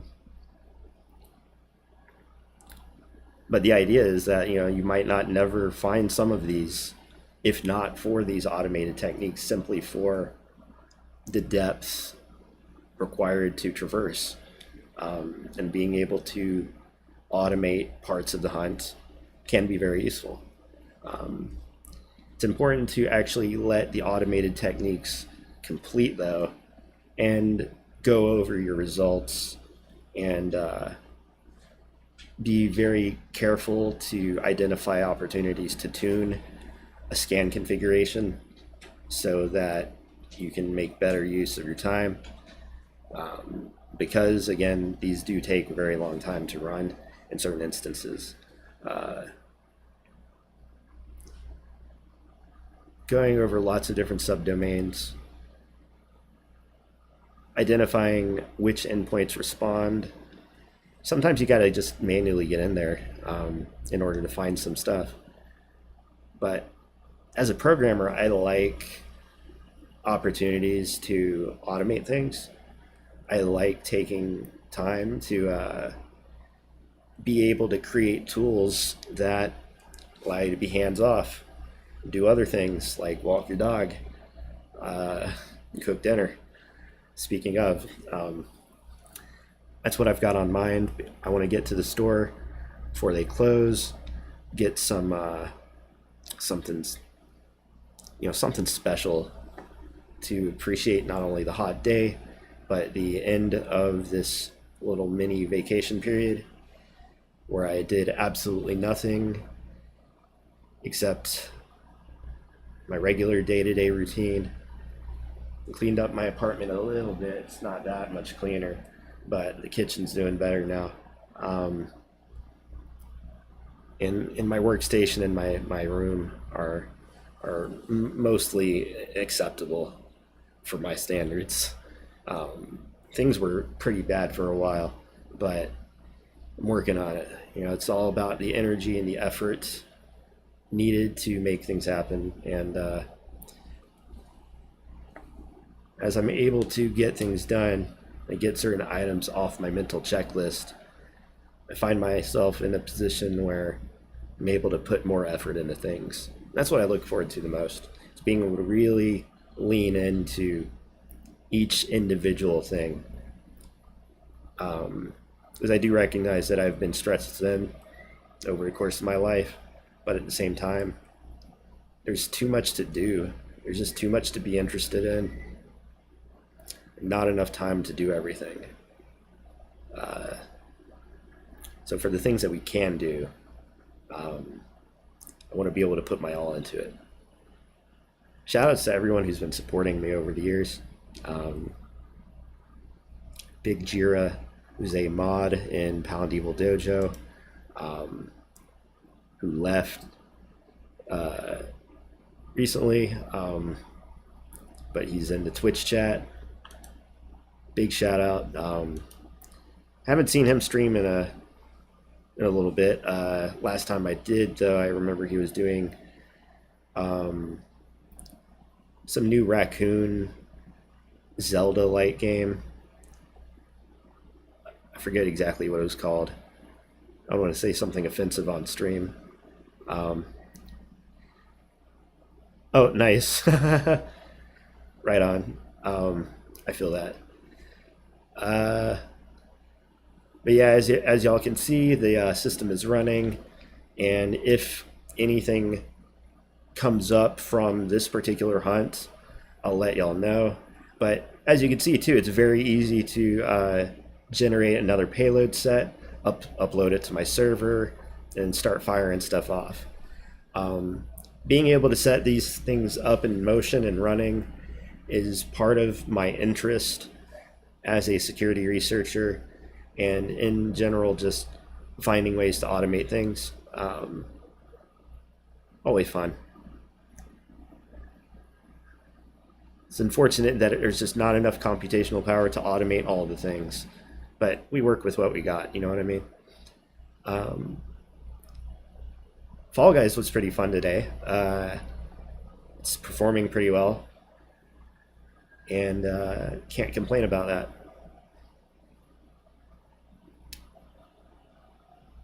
But god damn, that game is irritating at times. But I think that's kind of the fun of it, is its appeal as a party game. Not too serious, you know, not a huge investment like an RPG or something that tracks your stats. I mean, it tracks your stats for sure. I like a lot of that too.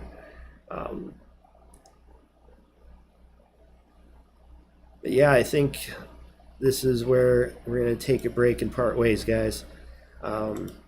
Big shout outs to Jira, big shout outs to Eraser, big shout outs to Logic, Era for his resubscription. There's a number of people I know I'm missing. I don't want to forget anyone, but I also don't want to say names that might not be accurate, and so I do need to re-put up a new patron and Twitch subscriber list. I also recognize that there's several months worth of videos missing on the Patreon, and a handful of the recent streams didn't get recorded locally, so I apologize about that, but I'll try to bridge that gap as time permits. Should set things up so that things upload either when I'm going to sleep or when I'm traveling over to grandma's. I'm trying to make an effort not to attempt to do any work, even from a professional context over at that location, simply for being able to more properly channel my focus into individual tasks. Well, because it's already a different form of work of being over there, and I can't properly enjoy any form of work if I'm not giving enough proper attention to it. But yeah, shout outs to downvoting work, trying to make work easier, trying to find ways to usher in the ultimate communist paradise that I know my mustache speaks volumes towards. Ratio work, yeah, I like that, like Twitter ratioing, except in a positive way where I'm not getting ratioed.